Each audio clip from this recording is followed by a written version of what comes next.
We live.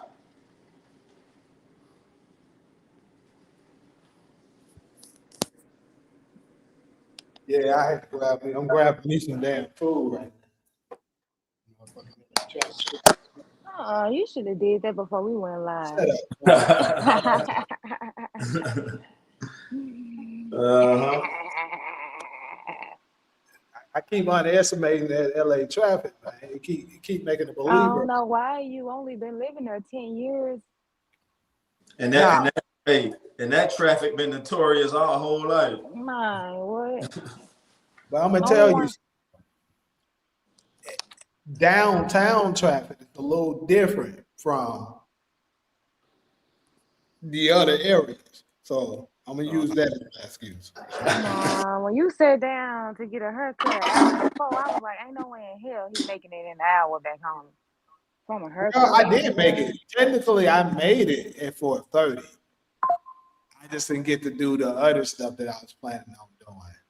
So you weren't prepared. Whatever. Basically, yeah. Yeah, baby. Yeah. Hey. Uh-huh. That is funny. Oh man. A lot What you going. got going on, Taj? What's new for you right now? I just been chilling, checking on some family. You know, it's holiday season, so I've been spending some time with my nephews, nieces, and stuff. You know, trying to make sure they stand on the right path. Mm-hmm. And getting ready for a new year, God's will. You know, what about yourself? Mm-hmm. Oh, man, I ain't been doing nothing. I just been working, man, on a plantation. You said vacation? I said I just been working on the plantation. Oh, plantation. that's a yeah. That's a big difference. Plantation and vacation. We got to get you off that plantation, Solo. We working on it. Mine, what? Trying to get off the plantation. Yeah, that 9 to 5. Well, I might bite my tongue on that, but I didn't put it out there already. But that 9 to 5 is kind of like the pandemic. It's a plantation. Yeah, there you go. Go. You got more courage than me, Solo. So put it out. That shit is the plan. Fuck it. It's a plantation. What's the difference? What's up, Dawson? Other than we getting paid just enough to live. Yeah, that's right. All they did was put a Gucci belt on it. Damn. Gucci belt on it. Put a Gucci belt on the slave. Yeah, and I had a homeboy that kind of got offended. I said that before a while back, and he was still working the 9 to 5, and he kind of took it, you know, personal. I was like, man, I'm not saying you a slave, bro, but that is really an outdated system. The 9 to 5, which is made by Henry Ford. I'm not sure if y'all familiar with that. It's an outdated system. It was the Industrial Revolution system, and the pandemic exposed that shit. Ain't no way in hell. This is what I say. I say God gave us everything we needed to live, and white people got us down here fucking working for it. Ain't that something? Ain't that a psyop for you? Yeah. What's good, Alex? Jokers would charge you for air if they could. If they fucking could. I wouldn't be surprised if Bill Gates working on it already. He might be. That ugly ass nigga right there. That ugly ass nigga straight up and down. That man doing hella shit. I'm so sick of his ass. I'm trying to tell you. You say that ugly ass nigga might be working on that shit. I don't know why he's never on people's radar after all the bullshit he's doing. Because he don't be in the media like Elon Musk. That's true. Good point. Remember Trump?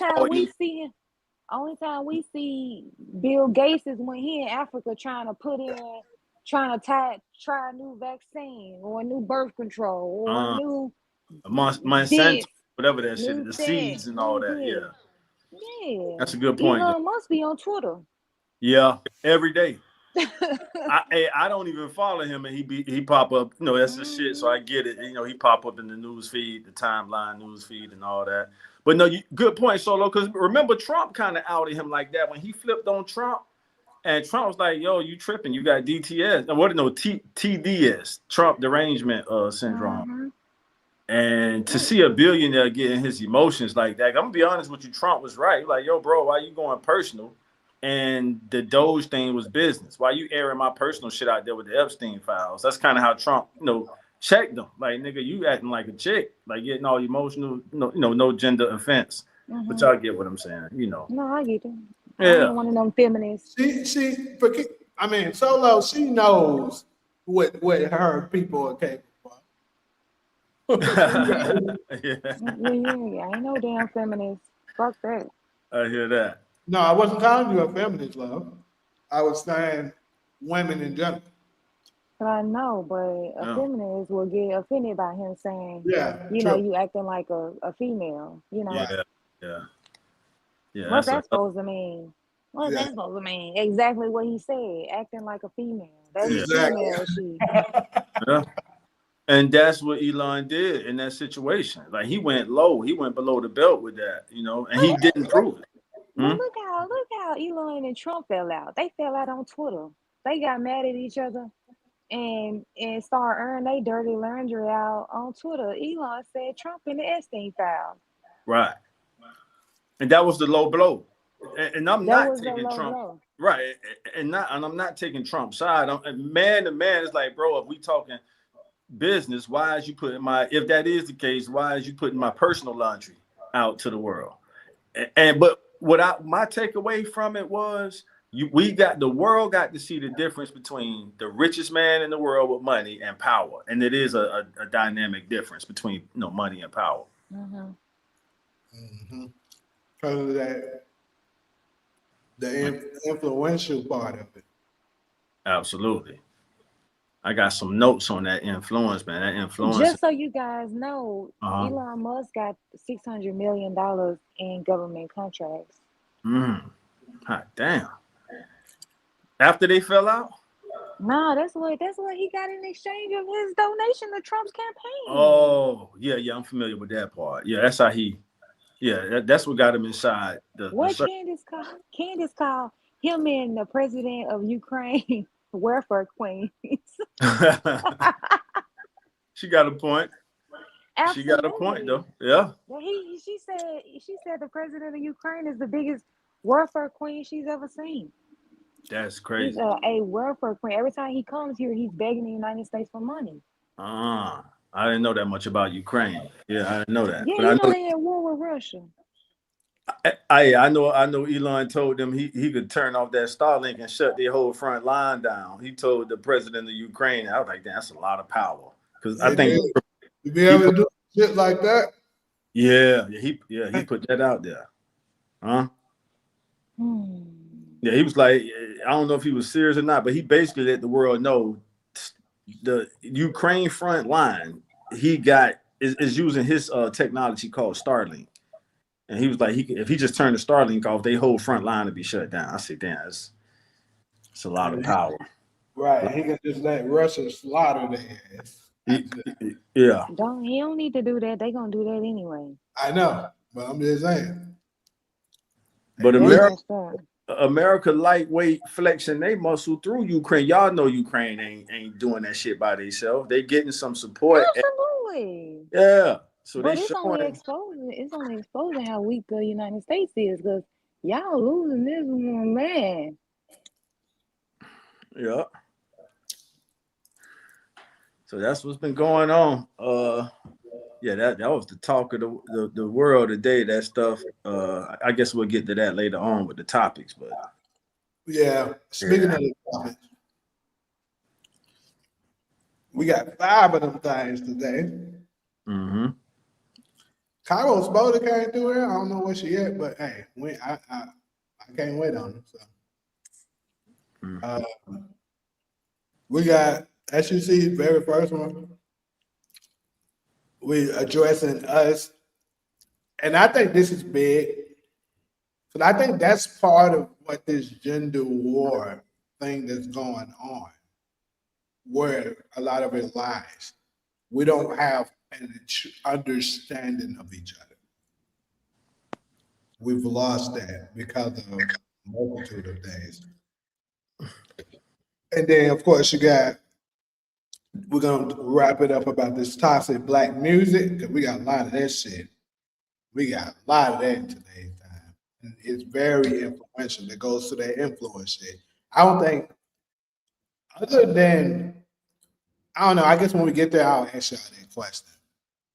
And then there was another clip that kind of went viral that I thought it was an interesting point, and I wanted to get y'all take on it. This lady was having a huge, they kind of was shocked. She was saying she chose Jesus over her son.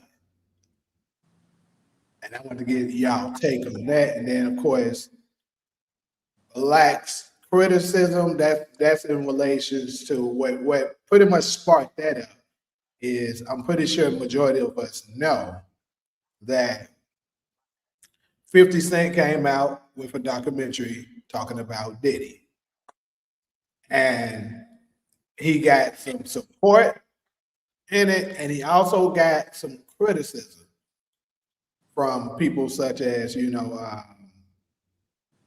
Dash, Marlon Wayans, people like that. Obviously, people like Diddy's family. People in that general, gave him some pushback about it. Then lastly, we're going to talk about this street code because, in my opinion, that is something that's very detrimental to our community. Like us trying to follow that street code is getting a lot of us killed and put in jail. And then I think it's getting to the point that even civilians are trying to follow the street code, but you're not even in the streets. And I think it should absolutely be a separation when it Yeah. comes to that. Yes. Yes. So that's our 5 topics and what it's going to be touching on. We can go ahead and start with the first one. I don't mind going first on this. I know I normally let y'all go first, but I don't mind going first. So I absolutely think that there's a major disconnect among both genders. And when it comes to an understanding, because for one thing, I think the roles has been reversed for a lot of us. Like you got a lot of men that's very feminine now, and it don't necessarily means like they wearing dresses and carrying a purse, but like their thought process is more so of the behavior that you typically would get from a woman, and vice versa. Women are choosing to work a whole lot more than they used to, and are very very controlling now. And it didn't used to be like that. So I think there's a major disconnect because we just don't understand each other at all. Like I think men are very simplex, but feminism, which is crazy, we touched on it briefly earlier, has designed, women to believe that men are this, and that, when it's actually it's just really just X and O's. Like, bro, in order to make a man happy, it's this simple. Please don't be a super pain in the ass, because I prefer peace. Be supportive, and don't go out there and be a hoe. You do that for the most part, man really ain't tripping. Not saying that this is gonna stop this nigga from cheating and nothing like that, but for the most part, the basics, that's all it requires. Now, me, I don't want to speak for women when it comes to that. I'll wait to hear Solo's answer on that because she would obviously would know more about it than I would. But obviously, I think there's a major disconnect where we just don't understand it because most men now, since so many women portray themselves like a hoe, even if they not that. You know, being extra, wearing extra revealing clothing and stuff like that. And I'm just gonna keep picturing the thought process of what most men think like. If they see you wearing super tight clothes that's basically exposing your butt, open shirts and dresses that's exposing your titties all out and stuff like that, they gonna think you ready to go. It's just what it is. The likelihood of a man coming at you over sexual is significantly higher than a woman that's, I'm not saying be like a Muslim and cover, wear the cloak and all that, but like just have on some clothes where it's not too revealing. And then the man will be looking at you like, you know, she cute. I like the way she thinks. He's gonna start looking at other attributes about you than just sexual. Again, I won't speak for the women because I'm not, I want to give Solo the opportunity to answer that part. But I think that's part of the reason why we don't understand each other. I'm gonna go ahead and open the floor. Solo, I would love to hear what you got to say in regards to that.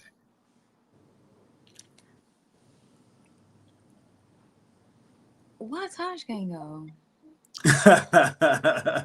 Well, I just spoke as a man. I thought it would be nice to let the woman go that, but if you want him to go, I'll go ahead and grant it. All right. Yeah, I think in our community, because we are the sons and brothers and nephews of black women, they literally raise us. They not just before you even get to raise, they birth us. They understand us better than we understand them, especially when it comes to pushing buttons. And on the others, on the other side of that, because the black man is not as powerful as we should be, that introduces the power struggle between us and our women. And I'm committed and just driven to win, our women back as a culture. Like on a personal level, I'm all right. But as a culture, I hate to see it's like we lost our women and the black man brotherhood, we got to strategize on how to, win our women back. So I'll conclude my answer with that they know us better than we know them. And this thought is in my head. I'm gonna go ahead and put it out there.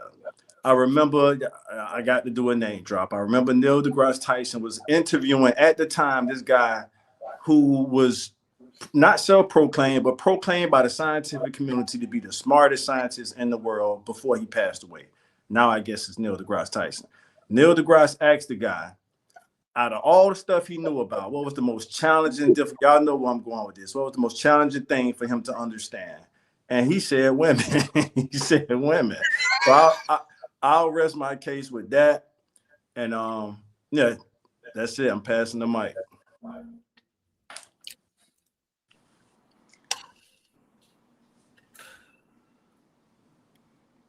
I think that we understand each other on different levels. I agree with Taj that the reason why we are, I think, so frustrated with each other is because we know how to push each other's buttons, right? Black man is gonna know how to push a black woman's buttons. A black woman is gonna know how to push a black man's buttons, especially if you guys are in a romantic relationship. So uh, it's gonna be back and forth. I think that when it comes to us trying to just understand each other on a global level, like us as a group, not us individually trying to build romantic relationships. I think that the issue is that we have such traumatic experiences with the other gender before we're even out in the world having these different relationships with different types, with people of other genders, right? I feel like a lot of times, not saying that all of us end up like with one parent, but a lot of times the issue is that you didn't really have a good relationship with the other gender prior to you leaving your childhood home.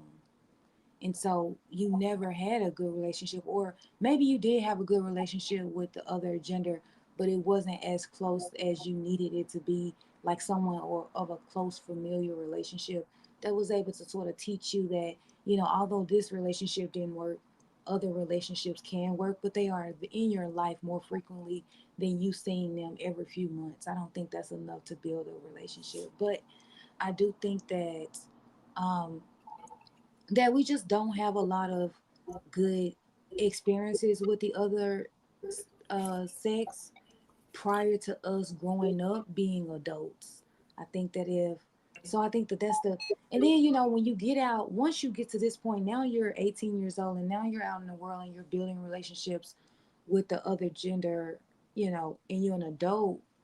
I mean, that takes a lot of self reflecting, that takes a lot of work for you to fix your outlook on the other gender. So I think that's sort of the base level, I think, of the issue between black men and black women.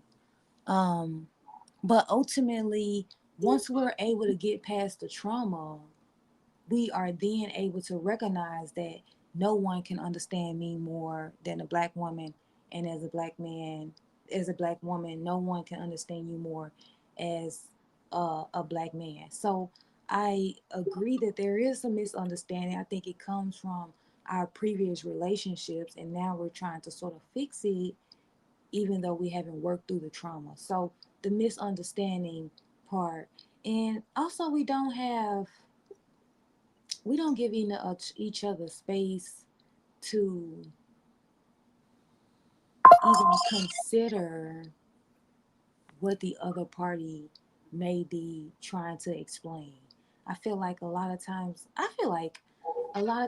when we're having these conversations about what black women are experiencing and what black men are experiencing, that the other gender doesn't give them the space to be vulnerable and actually like explain how they're feeling without it being sort of a deflection where, okay, now we're now, instead of addressing what the black woman said or what the black man said, that we come up, try to, in our brain, come up with a response that will shift the blame back to them instead of letting us talk about the issue that the black man is talking about right now and dealing with that. And then we can go to your issue with black men and how you want to fix it. I think it's a lot of times it's a tit for tat.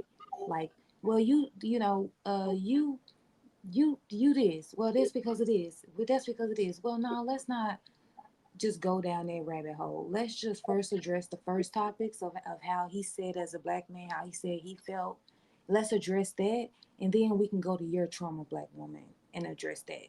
So we're not able, a lot of time I don't see black men and black women having these conversations and sticking to that point and dealing with that, and that causes us to misunderstand each other. Um, but I think, like I said, we're so traumatized, whichever, regardless of what your trauma is. A lot of us are traumatized. A lot of us are traumatized by the other gender, and it's smoke. Black men is smoke for black women. Black women is smoke for black men. It's no level of understanding where we can go either or. Um, I mean, I don't know. I don't think a lot of men like to say that they all they want from women is for you to look good, be my piece, and fuck me when I want you to fuck me. I don't think it's that easy with men. I feel like they have a whole lot more It's that they expect from women. I think, to me, that's not it.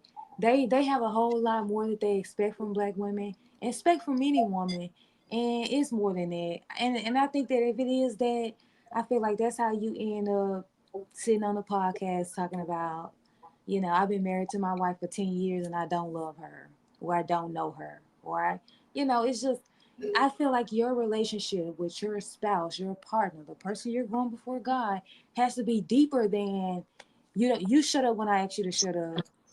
You are No, fine, well, and I you wasn't and you implying that part. and you sex me when I want you to sex me. I just feel like the relation, it just has to be deeper than that. I'm saying And I is, agree. And I think for women, I think that a lot of women want a preferable thing. I guess I can't talk for all women, but I mean, um I think I'm not gonna even portray like women just want things that I can just name off. It's a whole list of shit, especially you asking me. It's a whole lot of shit that I want. But yeah, I think that's it. well, I wasn't necessarily saying that that's all they think you're good for, and that's all we want you to do. I'm just saying that it's that simple. Like they be thinking that it's a lot of them be thinking. I'm gonna say this. They'll put the they'll put the man's mind and what he's thinking and what he should be doing or something like that from the lens of a woman. And that's where the disconnect comes in at. Because we don't operate the same way women operate. A lot of women do that. So all we saying is, like I say, be supportive. You know what I'm saying? Don't just be a pain in the ass. We like I tell people this all the time. I think I can speak for most men that women in general are can be very annoying at times, which is fine because I'm pretty sure women probably think the same shit about us. That's fine because we're the way we were created. We're different. We supposed to become one with our differences. That's the problem. But I think the way the world is designed right now is designed to idolize the more feminine perspective of things now, and masculine traits are being demonized right now. That's absolutely happening. So we are not able to have our say so on what we really think without being attacked. Like if more men was able, like say, y'all remember that trend? They was having this trend probably like at least 5 months ago or something like that, where they were saying we listen and we don't touch. Yeah, I know you've seen that trend. If men were able to actually express themselves and women would actually listen and not judge, you would see that a lot of these things that men that are speaking out are saying isn't as toxic masculinity the way they think it is. Actually, most men actually think that. It's just majority of them aren't willing to come out and just say it.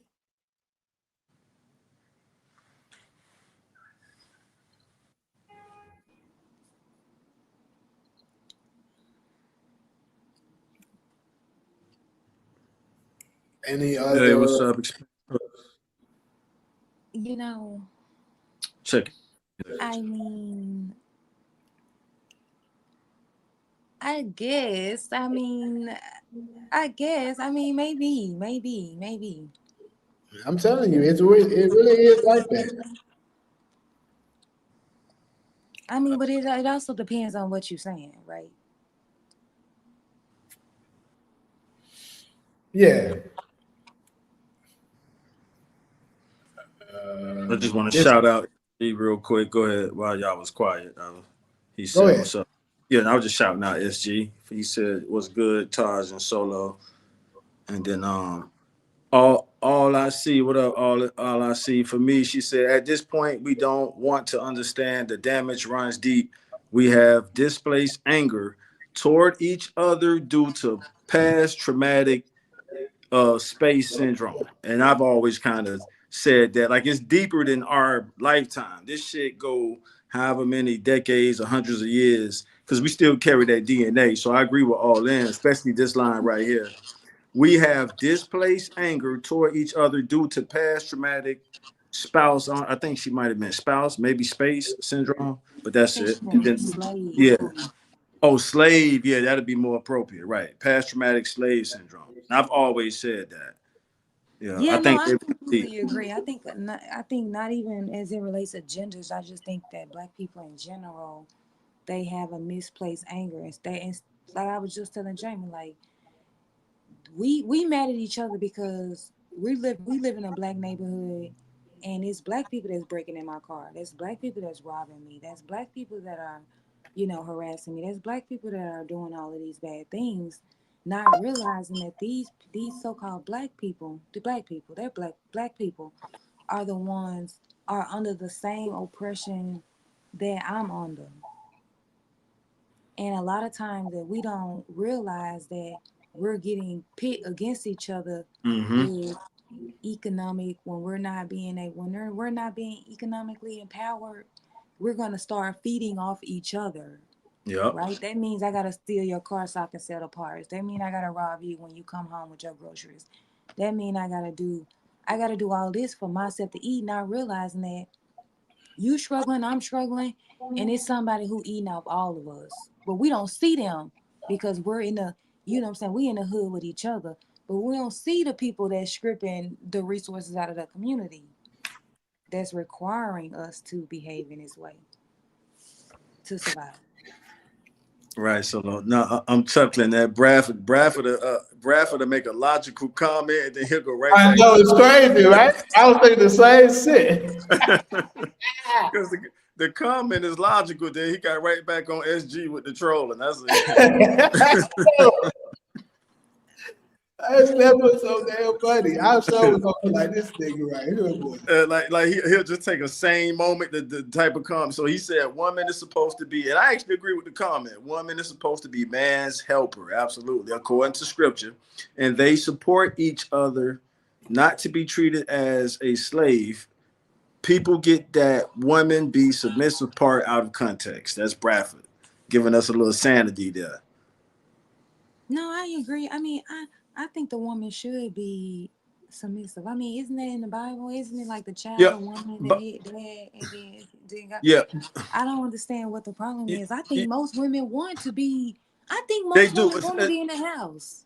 Uh-huh. I'm like Candace. I Black. think most women want to be in the house, taking care of Yeah, the house, I taking like care of that. the kids. They Uh-huh. do. They Yeah, they do. do. I agree But with you. we have to go out and create and build careers and get jobs, and we have to go out and work out of survival. That's another thing you said, Jamie. That women, they want to work. They want to work too much. They masculine. And I'm like, yeah, because we're forced to. If I didn't work, I'm I'm a gonna keep single that female. part. If I didn't work, what would I be? Homeless, living in my car, which probably won't happen because I ain't got a job. Like, women are required to work. I think it's out of survival. To It be is. honest, It is. it's out of survival. Yep. We don't want to work. We rather It's lay not. back. Yeah, yeah, yeah. Now you On going both, real fast. it's survival on both No, ends. it's I mean, not. we can't take Yes, care it of our women the is. way we want to as a culture, not on a personal level. I take care of my women, but on a cultural level so. Let me ask Black American women this: have y'all ever considered that in the world? And Jamie, we've discussed this before years ago when we used to work on set.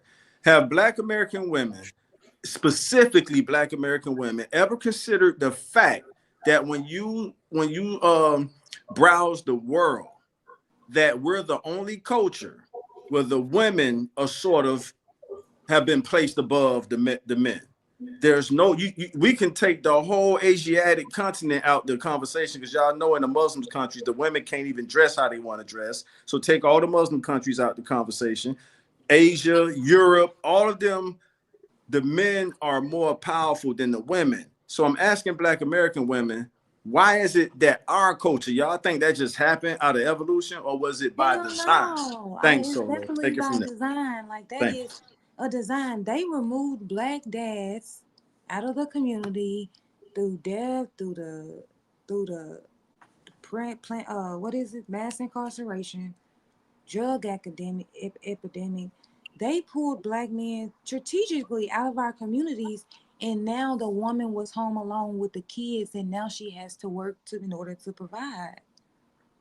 So it wasn't like I feel like this generation of women is gonna be hard to break because of what we saw prior, the Yeah. generation before us to go through. It's gonna be hard for us to say, have y'all thought about just depending on y'all men? That's gonna be hard because we didn't watch our moms depend on men, or if we did it go well?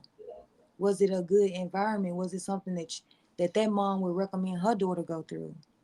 So I think that it's definitely a design, but it's turned into this woman's empowerment because I think that Black people as a whole, we just lean into our accomplishments, not knowing that this was like we turn this strategic family destruction plan, we've turned that into now Black women are the most educated people in the That's the country. cover up, right? But Yeah, it's complete. but it's really that okay.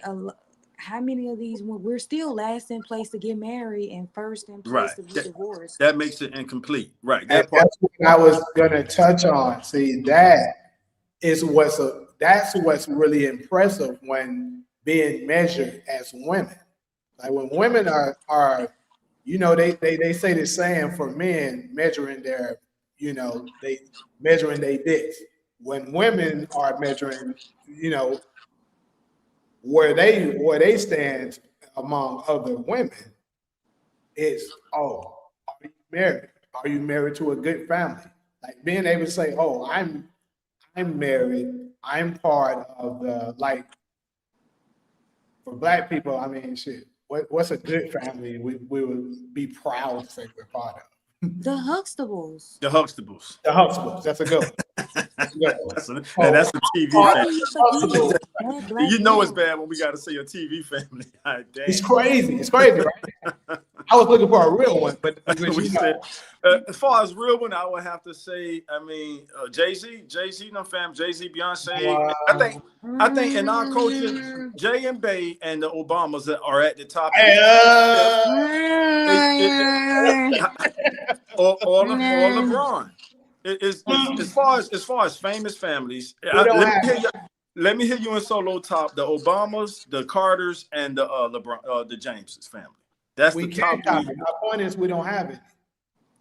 I You mean, it would definitely have to be between the Carters and LeBron James. I really would lean more towards LeBron James them, hmm but I wouldn't count neither one. Neither one of them would be in my top three Black families. Damn. I agree. Can you replace? Do you have any another name of a family we could put and to replace them?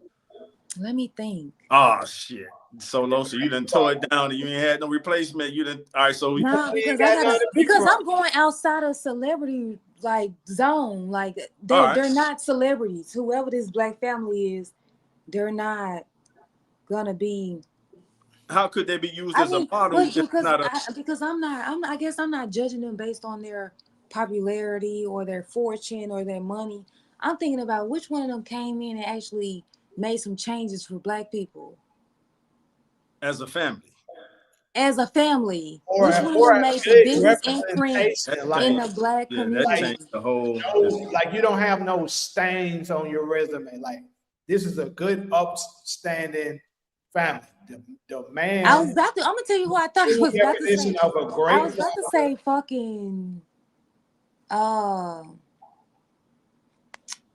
I guess Because they you not families. I guess they like it's just like the dads. Like I would say, uh, shit. I wouldn't even say what you call. Who was that at Jackson State? Who was that prime Oh, time? you What's know his what? name? He almost was a good one. No, Almost. I feel like he sold Jackson State out. I don't That's why I fuck with say he him. almost was a good one. I don't. Because of the way he represents his children and stuff is flawless. But I but agree I with thought we was talking so we're not talking traditional families with a mom and a dad in the house. Because See, I was thinking that. and I was gonna say he doesn't. I don't even know who his wife is. Yes, yeah. I mean, that don't count. So if you can't name the wife, the lady who the children come from. So we're talking about full families. And y'all saying Obamas, the James, and the Carters are not good examples. Who are? I haven't. So I guess we back to the Huxtables. That's a The Hollywood Huxtables. family. That's crazy. That's The a Hollywood Huxtables, family. yeah. That's a TV family. What you So want me yeah, to? we in bad shape. Yeah. We in bad shape. Yeah, we in bad shape. Hot We damn. very bad shape because they don't allow us to see a healthy, mother and father in the household with good children that are smart, respectful, and presentable. Like Hmm. it's crazy that we're sitting here searching and we really can't. And we got three intelligent brains. I gave three names. Y'all haven't given any I, outside. I can think of one that I think can trump all of them. Actually, I just didn't say it, but he only got one stain, I guess, in this small house. Who? The Currys, Who? the Currys, Steph Curry's family. But he But what doesn't they have doing for James. black people? That's the reason why I was like, as far as that side of it, but we're not necessarily talking about them doing things for their community. What I'm talking about is being a good representation of this is how you should carry yourself. How is the Curry? But Jamie, you often say how Aisha emasculate Steph. So how is that the model family? That's the one stain I'm talking So we don't we still in bad shape. about. And Yeah. you said the Currys would trump the Obamas. Well, Michelle is kind of emasculating Barack at this point. So the only family we have, in I guess, And America. Barack got the come on, bro. I can tear Barack apart. Don't do that. All right, so we got the James family and the Carters. Savannah does a pretty good job not emasculating LeBron. Can we agree on that? True, but Yeah, LeBron absolutely. brings them down. Savannah wins. LeBron brings them down That's facts. because he to me he does a lot of stuff that's been put into the media, although nobody has been able to 100% prove it as of yet. It's still out there. You know what I'm saying? And the same can be said about Jay-Z and Beyonce. Outside of Aisha Curry saying the crazy shit that she's saying while being married to Steph, you don't have that. You don't have shit on Steph.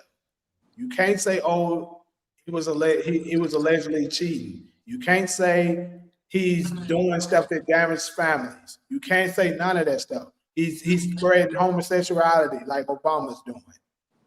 He ain't did none of that. All right. All I see for me said Minister Farrakhan family.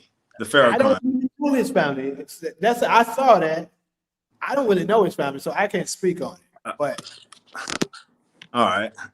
who knows? Charles, are you familiar with his family Yeah, like that? yeah. I mean, I don't have any dirt on his family. Everybody got a role to play. His son is the supreme captain of the nation. Mother Khadijah, they've been together 50 something years. They got multiple kids. So we just talking about model black families. I definitely add them to the list. Haven't Well, really heard it any dirt. sounds like he's right for the picking. Yeah, that was his grandson that made it to the league, and he didn't last long just because of the last name Farrakhan and how controversial that is. But no, I definitely would add them to the list of model black families. Yeah, I can't remember. He got some pretty daughters too. I think they all married, but yeah, he got some real. Pardon me for being shallow, y'all, but yeah. So yeah. So, Talia, we're basically talking about right now. We're about to go ahead and move to the next topic, but we were talking about if we were to present a model of what a successful black family looked like that we all could look up to, who would it be? That's basically what we were talking about.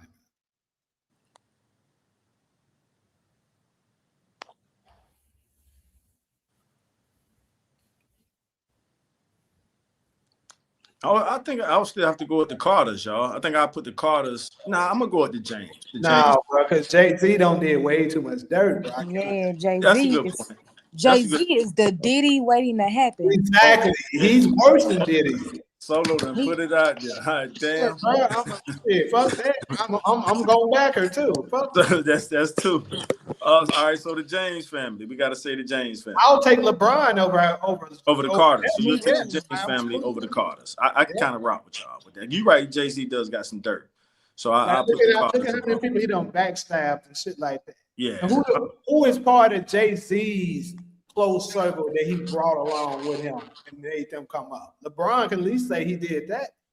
Yeah. Yeah. Can't get around that. Talia, shout out to Talia one time for Talia. We can hop on Beyonce. How many songs she done stole from somebody? They got a lot of dirt.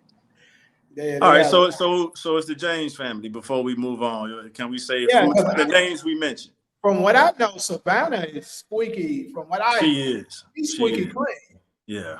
So even I love that story. Brian got a couple of cracks in his arm. Savannah's squeaky clean. With the Carters, Jay-Z and Beyonce got stains on their resume. What stains Beyonce got? She just told you one of them. I missed it. What you said, Solo? She be allegedly, look, I don't want to get sued for the allegedly. Allegedly, right. Allegedly, Beyonce steals songwriting credits from people. But that's professional, Solo. We talking family affairs. That's professional. No, but mistreating somebody is not something that you would want to present to the world. How many people said? How many people? Okay, I like that. Angela Bassett and her. Yeah, I like that too. You beat me to it. That's a good one. Hey, who said that one? And Angela is the best cheerleader. Jamie, remember we talked about how like the cheerleading chick, and Angela, he just got his star. And when you just see Angela behavior and being supportive to him, I mean, boy, we can get more of those. I love it. What's the other example? We get some more cheerleaders. That'd be awesome. She's a perfect example of someone. My bad. I was just saying Denzel Washington too. Yep. Yeah. There you go. Yeah. Hey, there you go, y'all. Yeah. There you go. Some out there. You don't hear no scandals on Denzel Washington. True. All right, so the Washington family, Denzel and Pauletta, shout out to them. All I see for me put Denzel and Pauletta. Yeah. So like, that's what I'm. So back to my original topic. Now that we were able to get some, we got the Washingtons, we got Angela Bassett's family, we got what was the other one? Talia want to know about mixed families. Now we Solo to my Come on, man. Talia, is this your first time coming here? Oh snap! Yeah, Talia regular. Yeah, I've been seeing Talia. She check in often. She tap in. Yeah, so we not counting mixed families? No. She got a point. I mean, once the children come out with sun in their skin. We get that, but that ain't what we talking about. No, but we can't forgive the original. Talking about black families. Look, this is the thing. We have stories where they are introduced in Hollywood, because the whole topic of how this started is how the elites that's controlling stuff want to present to the world or put on television or in music a good, positive version of a black family. They'll give it to you with an interracial. Like we can name countless shows where it's a black husband, white wife, or a white husband, black wife. We have that, but they'll never let you see two dark black families outside of this new show, which Solo I told you I think you should check out. I think that one you would like. Trauma. Called Forever. You said what? I don't watch Black Trauma. No, it's not Black Drama though. That's what I'm trying to tell you. Anyways, it's called Forever. That one's pretty good because that actually gives you a different perspective of a lot of things. And they're a good, successful black family. They just have struggles and stuff like that, like of dealing with raising their child, who's he's he has ADHD or something like that. But it's a good show. I think that one you would 100% like.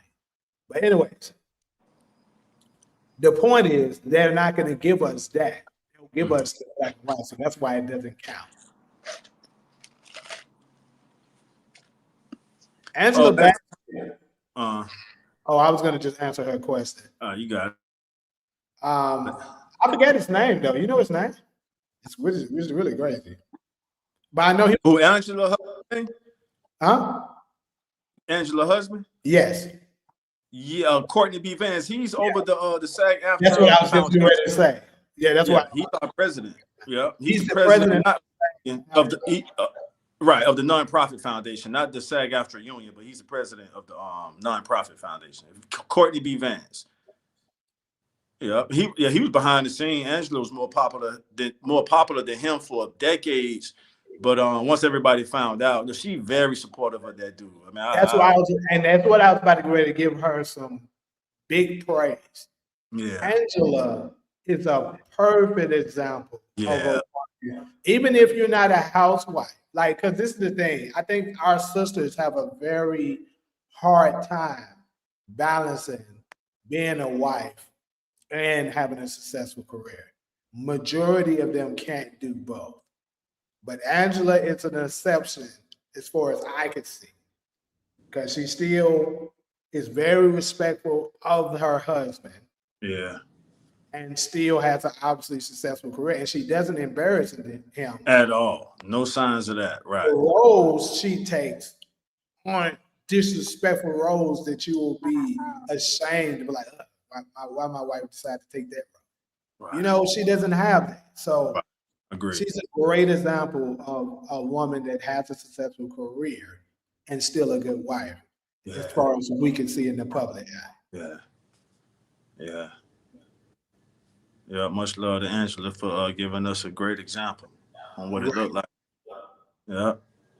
I'm gonna go ahead and move on to this next one, y'all. We've been on that one for a good little minute. It was a good one. Shoot. So the next topic we're gonna address this toxic black music that's going on. I don't know about y'all, but I think what's on, which is crazy, probably because most of us are people that don't really dip into a lot of things that's a cancer to our community too much. But I know a lot of the modern day music, I don't listen to the shit now. Like, it's very, very limited because it's so many artists that they only put out toxic music, and it absolutely is affecting our community very heavy. So I want to get y'all's take on how much of an influence do y'all think the music is on us, more particularly our younger generation. Ladies first. You want to take it first, Solo? I mean, I think certain, I mean, of course, like this new wave of rap, this new promotion of drugs, this new promotion of, don't be, don't be what I would say, a man, a provider. Don't be that. That makes you a simp. But then you got it also like encouraging girls to be, you know, out there, you know, F this dude, whatever. So I agree with that. But I just think that our toxic music is just another way that, let's be honest, the system is using to deteriorate our our population. I mean, it's just another thing that they're using to influence our people to do things that are not good for them. Um, to I mean, I don't listen to it. To be honest, I don't really listen to the music because it's never good music.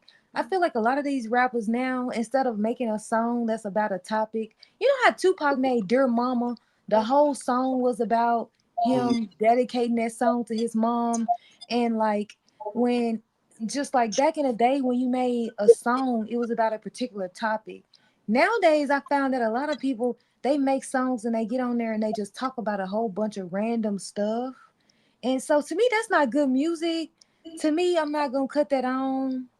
So I spend a lot of my time watching, listening to music from what we grew up on, cause that's where the music is. Nowadays, if you're gonna rap about harming black people, you're gonna rap about drugs, you're gonna rap about, you know what I'm saying, girls being hoish and men being thugs, killing each other, selling dope to each other. All of that. I mean, that's what's getting promoted nowadays, a destruction of our community. And um, so I mean, they really encourage us to listen to it, or they want us to ignore it? I mean, When you say that, you mean like the music companies, the major. yes, Oh hell yeah, yeah. I mean, Jeezy just spoke on this, but I want you to finish. The rapper, the OG rapper, Young Jeezy, just did a great segment on how the labels know that eventually these artists are going to get killed, and then they get their catalogs pretty much like for free. Like the artist is dead, but the music company is still receiving yeah, royalties. making money Yeah, off the masters. right. There you go. That's it. Yeah. Yeah. And I Yeah. wouldn't be shocked if they went out there putting hits out on our Damn, rappers. that's Because that's a you They know are. job. they got, They have the cause you know insurance. they got life insurance policies on these Uh, rappers. damn. Exactly. You That's you what happened to Takeoff, I believe. oh Absolutely. yeah. Allegedly. But that's what happened to that nigga. It's sad. Yeah. Yeah. So like I had I definitely wouldn't be shocked if these companies are making money off our rappers. It's we was just talking about that. Anytime a major black artist start asking questions about their masters, they always end up dead. yeah. Yeah. And you should think about our major artists, Prince, uh Jackson, Michael Jackson, and Whitney Houston. All started asking questions about their masters and they end up dead shortly after. Yeah. That should be Another that more should be recent. an eye opener. What's the name of the one, Taj? I'm pretty sure you're familiar with who thank you. Ali said it before I get thank you, Ali. Angie Stone, more recently. As well. And Stone. Yeah. He's the one I was just speaking of. Yeah. And speaking of Angie Stone, I was looking at something, right? It was this former CIA member, right? He was speaking about how powerful AI is getting, right? And he said that AI, they got so much power in the CIA with AI now that they have the ability to tap into a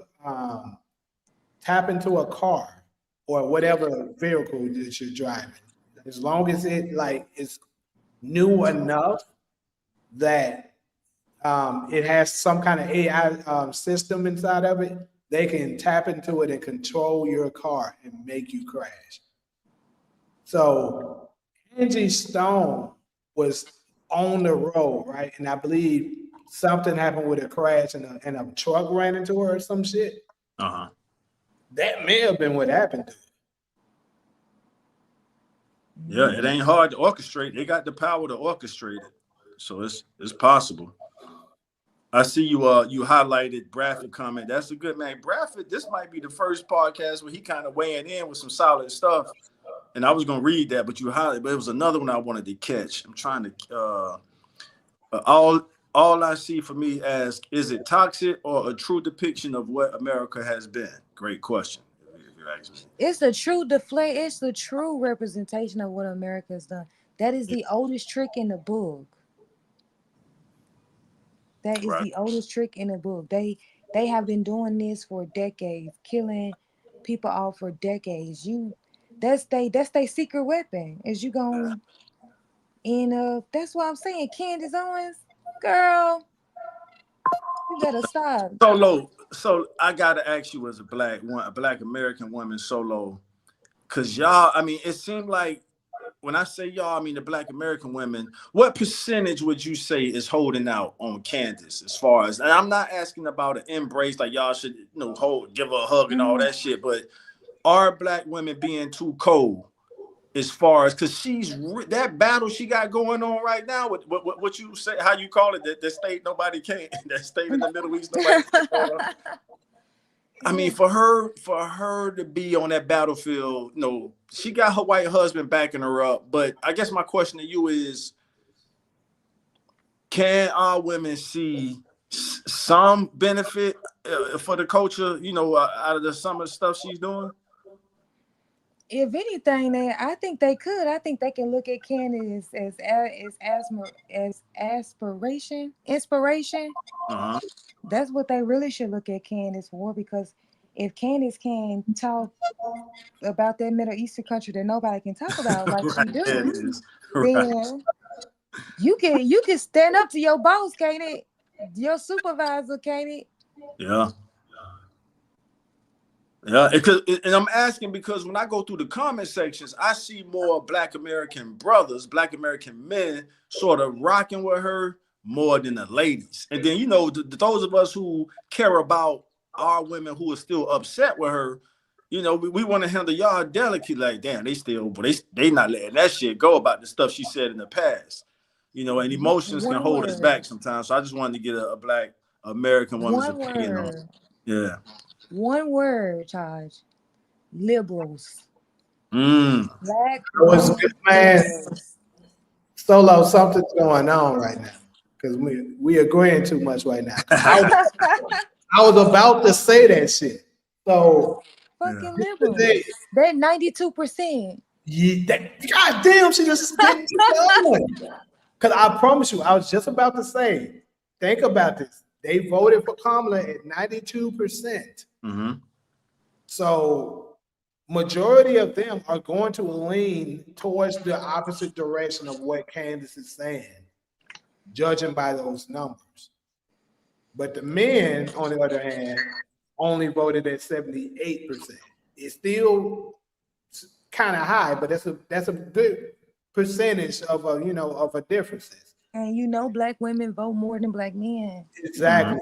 Mm-hmm. Because actually it's a lot of convicts and stuff, niggas that do that life that supports Trump more than they do. Not saying that they should, but I'm just saying they supported Trump way more than they supported Kamala, for obvious reasons, actually.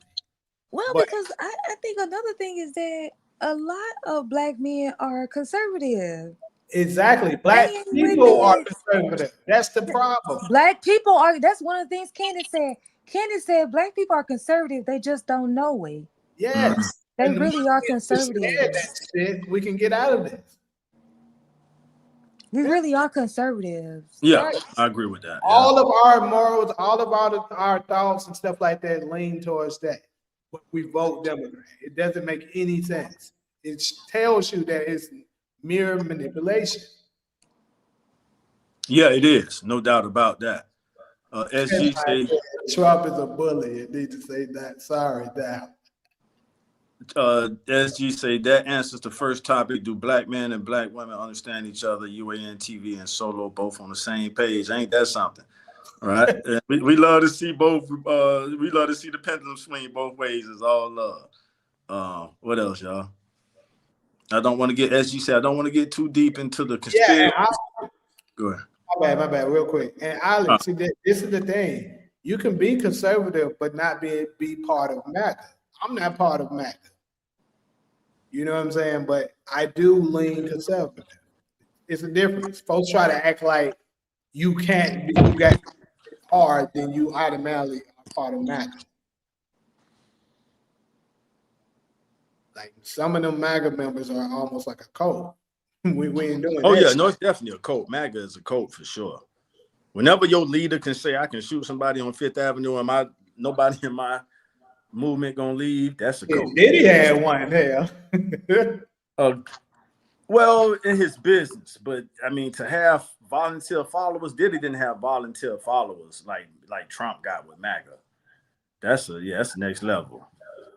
I don't know, bro. But in order for Diddy to be able to accomplish as much shit as he accomplished for that long, he had something. But they was on payroll. I mean, everybody that got indicted or mentioned, they was all a part. That's why they did the RICO thing, because it's actually still a whole lot of people that's in support of Diddy, even after that shit. Is it fifth? Diddy or fifth? I'm with fifth, man.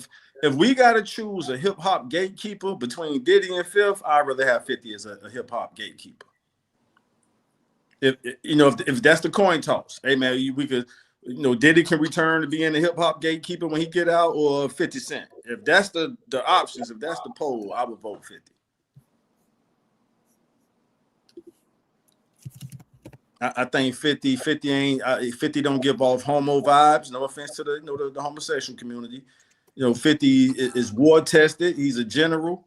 A little younger. So yeah, if we got to pick, I think the coach is in better hands with and then that's it. I'll pass the mic. Can't say too much. Can't say too. You read my thoughts. Too much credit. For real.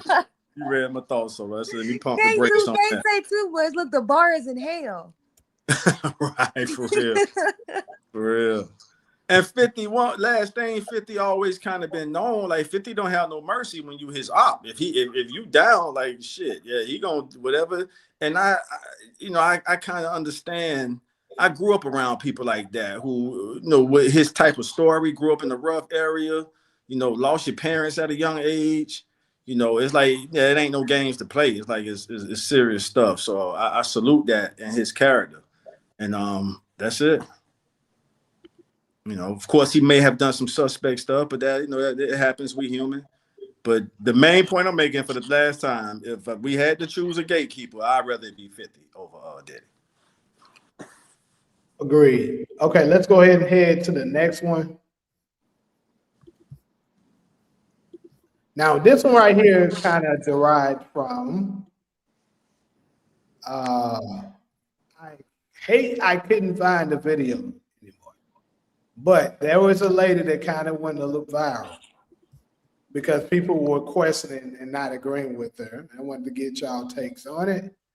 That basically she's choosing Jesus over her own side. It kind of sucks with us because none of us have children, so it's kind of hard to say. But we can go with what we think, I suppose. And people in the comment section, if you have kids, please feel free to share your opinion on it. But basically, and they kind of referenced, if you're familiar with the story of when Abraham was told to sacrifice his son Isaac, and he was about to do it, and then he sent the angel to stop him before he did it. It basically was more so of a test. And the lady was basically saying that, yeah, if that's the case, she's going to choose Jesus over her son. So I wanted to get y'all take on that. Hey, as usual, ladies first, Solo, unless you want to pass the mic and let me go first. But I mean, of course I'm biased because I don't have kids, but I mean, let me start. This is what I want to say. If you call yourself a Christian and you believe in Christianity, is God the one asking you between Jesus and your baby? Because if he the one asking you, then you should be doing it without thinking, without question. Yeah, for real, I agree with that. Yeah. Because if you say Jesus is your Lord and Savior, that's right? A no-brainer, right? You should be willingly ready to give up that baby in a heartbeat because Jesus told you to do it. Right. Yeah. If you want that eternal life, right. Because that's really what you're asking. Do you want eternal life, or you want to just go back to blackness because you chose flesh over the spirit and soul? So it's how deep is your faith? Right. Yeah. My understanding of it, once Jesus' natural anatomy was sacrificed, once he lost his body, Jesus, whom I call Emmanuel, which means God with us, became the Holy Spirit. So it's the life force, it's the breath in our body. So when you ask that question, when you choose Jesus over your child, when I hear Jesus, I hear Emmanuel, and Emmanuel translates to God with us. So I'm gonna choose life every time. I'm gonna choose the creator of life You know, I hate to sound cold, but you know, you can make another child. You know, and that might be a little cold coming from someone who don't. But I do have nieces and nephews, so I've seen the process 3, 4, 5 times. You know, of a infant baby growing up to be grown. You know, so yeah, I would choose Emmanuel life. Okay, I gotta stir up some shit. So I'm gonna say this. Let me give y'all some little bit more. Because I think not y'all on the panel right now. I think a lot of people are very hypocritical because yes, it does say, you know, nobody comes before him. But it also says in the chain of command, you know, the father, the son, and then this the husband, the wife, then the children. But it tends to go when it comes to the same chain of events. They skip what? Because let's be real, I see it all the time. These women with kids, they absolutely choosing their kids. Oh yeah, yeah. From my yeah. And the Bible says not to do that. Mm-hmm.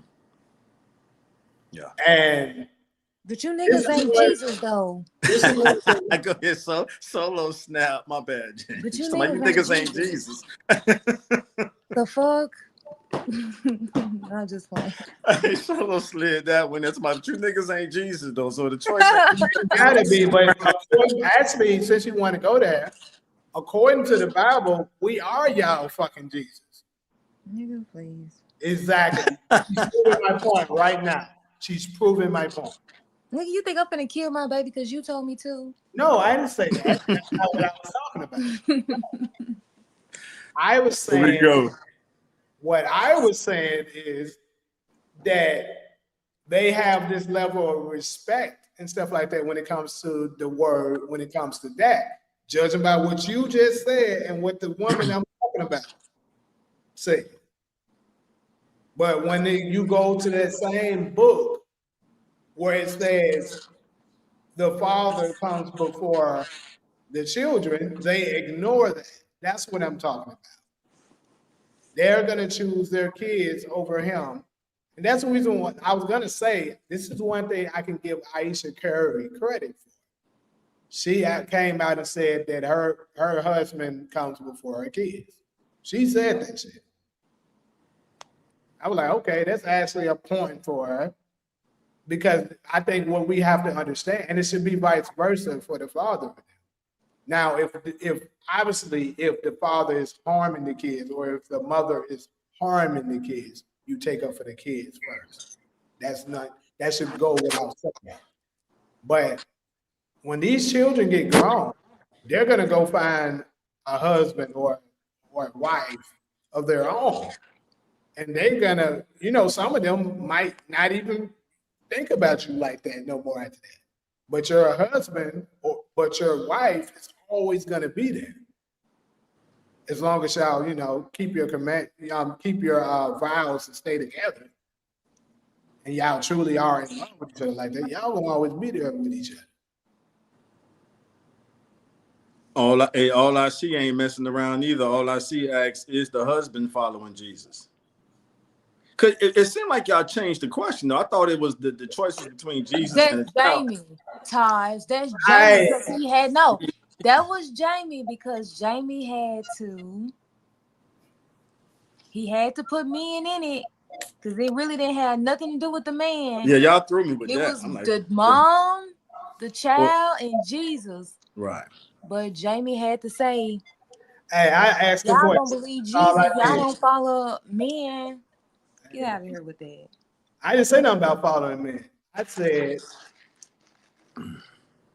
choosing, since we all agreed that Christ is supposed to come before your child. But it also says, I just went ahead and went to another direction. It also says that the husband's supposed to come before the child as well, but they don't follow them. But does that mean to death? I don't. Does that? So when that scripture, and that's still kind of getting off topic a little bit, but are you saying, because I never read that scripture and I take your word for it, but does that verse mean that they supposed to choose the father over the child if it's a life or death? Like if the father and son drowning, the mother's supposed to No, save the. that's not what I'm implying. What I'm saying, this is where, follow me where I'm saying. My point is they're following the directions of putting Jesus over everything. That's what I'm saying. We check that box. Got Okay. it. All right, we got But that. the same person that y'all are talking about also said, after him comes your husband. Everything he says. So if basically he's saying if God hasn't trumped what the husband is saying, everything he says should go. He should come first. You don't supposed to be well, I'm not gonna do that. I'm gonna choose my kid over him. That's what I'm saying. Well, all right, to the comment section since everybody quiet. All right. Tasha said, "In power of flesh of my flesh, a mother's connection is strong. All I see coming with it tonight, as all I see usually do. My grandmother was married 70 plus years, and she told us women have to still defend their babies at all costs. SG said, hit the like button. Shout out to SG. Maybe I was wrong about that, what I said earlier.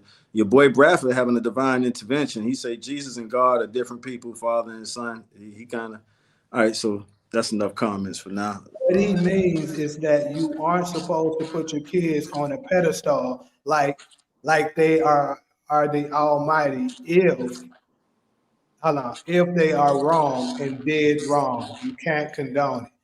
Thank you, Brandon. Brandon is cooking tonight. Yeah, That's exactly what I'm Brandon talking had a about. divine intervention on y'all ass. That's what I'm talking about. But they do that. They put the child on a pedestal, like, I don't give a fuck. Fuck you. Is my child's gonna be before you? That's what I'm Well, talking it's been well known in our community that black women replace like a black woman's son is her. I want to say this right. It's kind of like her husband once he grow up. So I about. mean that's we've known that for a long time. That But it still don't make it right. right. I mean, what are we talking about right now? Are we still talking about choosing life or death, father and son, or we kind of pivot from the original question? No, Jamie gotta blame us for this. So he didn't add us having to listen to the man into the mix. I didn't blame nobody for nothing. I asked the question. You've been saying that. Okay, women gonna choose their kids over the I man. never said that one time on this podcast. I was about to ask Jamie a question, but I don't want it to come off as I'm putting him on the spot. So I actually go first. I'm not a father. I'm an uncle, and I would sacrifice my body for my nieces and nephews. So that's an easy. There's That's an nothing easy wrong one with for that. me. And That's then not the point I'm making. they're not even my children. But I want them. A I father's job is to protect their kids. So I would never condone if saying, "Oh, sacrifice the kid, let me live." How can you fucking call yourself a man if you did that? So what we talking about, Jamie? Did you read what he said? Bradford's comment right here is basically what I'm saying. I'm not saying nothing about sacrificing no kid. Get away from that. What I am talking about is when it comes to listening to a chain of command. Oh my God. It is the father, the son, the husband, the wife, and the. We agree with that, Jamie. We wasting time with that, Jamie. We all agree with that. But the original No, question was a Taj, life he or trying death. to I don't make think the we all point do. that no, Taj, he trying to make the point that black women don't listen to our husbands, and we need to The listen to black women who them. got their women in check do. You know what I mean? I can't speak for all black men, but the black women who know how to listen, I've met women who have been too much for me and I had to let them go. If she want to say I wasn't man enough for her, all right, baby, you got that. But a chick who like me, I mean, I'm the head. I mean, everybody is different. I can't speak for all black men, but yeah, I had to throw some fish back in the water. Like, yeah, I can't handle that horse. That's a wild bull right there. You got to let the chick go. Like she too much for me, you know. And so yeah, I mean, I'm ready for the next one whenever y'all are. But the sad reality is so many females let males harm their children, CPS numbers are high. And they shouldn't. They should, when it comes to that, defend them at all costs. That's not the point I'm making. If I could add to that point, it's also research that a mother will allow more to happen to her daughter than her son. All I see, are you familiar with that? And that's very interesting. So they're basically saying if a dude comes into a woman's life who has a son, she gonna put up a stronger fight against that dude. And it makes sense to me because we're born to be, males are protectors. So she, to me, psychologically, she's saying that's my soldier, that's her. You know what I mean? Like it's like Taraji and Baby Boy, how she was trying to protect her son from Snoop's character. You know what I mean? So that's it. Mm-hmm. But they said there's studies out there. All I see for me saying, yes, so true. She said it's so true, and said I've worked in CPS, so she's speaking from experience. They would throw girls out over there you go. She worked in CPS. And so there go the fact check right there. Hey, CPS corruption is this to Leah. Numbers are high too. So men and women have an understanding, boom, boom, boom. Males and females, grown boys and girls who don't understand. All right, y'all. All I see is going in on it. But the sad reality, so many females let males harm. I think she said that before I made my comment. Let them harm their children. Numbers are high. And she quoting numbers. Yeah, because a lot of them have this thing where they just want a man in the house at all costs. They right. Sacrifice. Mm-hmm. So their daughters for that. I mean, that's just bad parenting 101. Yeah. Those are and if we could throw this out there while we having this discussion, some of the greatest conquerors, and this is coming from Mike Tyson said this. I got this, what I'm about to say, from Mike Tyson, one of the greatest boxers in the world. He said some of the greatest conquerors in world history was mama boys. And at the end of his point, he was saying the dynamic between the mother and son, the mother's influence can sort of impact the son, and she kind of gets the rule through him to a degree, depending on how much of a mama's boy he is. But he says that's easily true. All right, so let's move on. I wanted to hear your thoughts on that, but you're saying that's easily true. So I mean, it is. Yeah. Look at what they did in back in slavery time when they were trying to control the slaves. They had to infiltrate by controlling the mothers to train up those boys to be the slaves that they wanted them to be. All I see for me wants to know, so is that submission or bad parenting? Damn, bad parenting. That's easily making bad. us think tonight. You're not supposed to be submissive to a man that's just in the house, that's not the father of your children. And especially if you know he's abusing them. Braff say, well, I don't want to skip SG. I know this not part of the topic, but speaking of Baby Boy, Jody was only supposed to be 19 years old, just barely got out of school. A lot of people don't have life figured out. That's true. They don't, especially not at 19. Well, Jody should have thought about that before he had 2 kids and 2 baby mamas. There go the clap back. What you got for that, SG? Oh, I'm about to throw something out there that I ain't gonna think about. No, never thought about. So I got a question, since I want to put that out there. How old was Yvette during this time? I'm not sure how old she was supposed to be. She was tough in that movie, though. That was shit. Wow. So, and Yvette is Taraji, right? Yvette was in her 20s. Meaning, because they keep in mind, JoJo was 5 years old.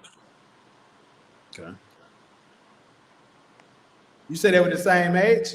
All I see said the same age. It's crazy because somebody said, bro, it made the funniest thing ever that made people think about it. Like, damn, I ain't never kissed that shit.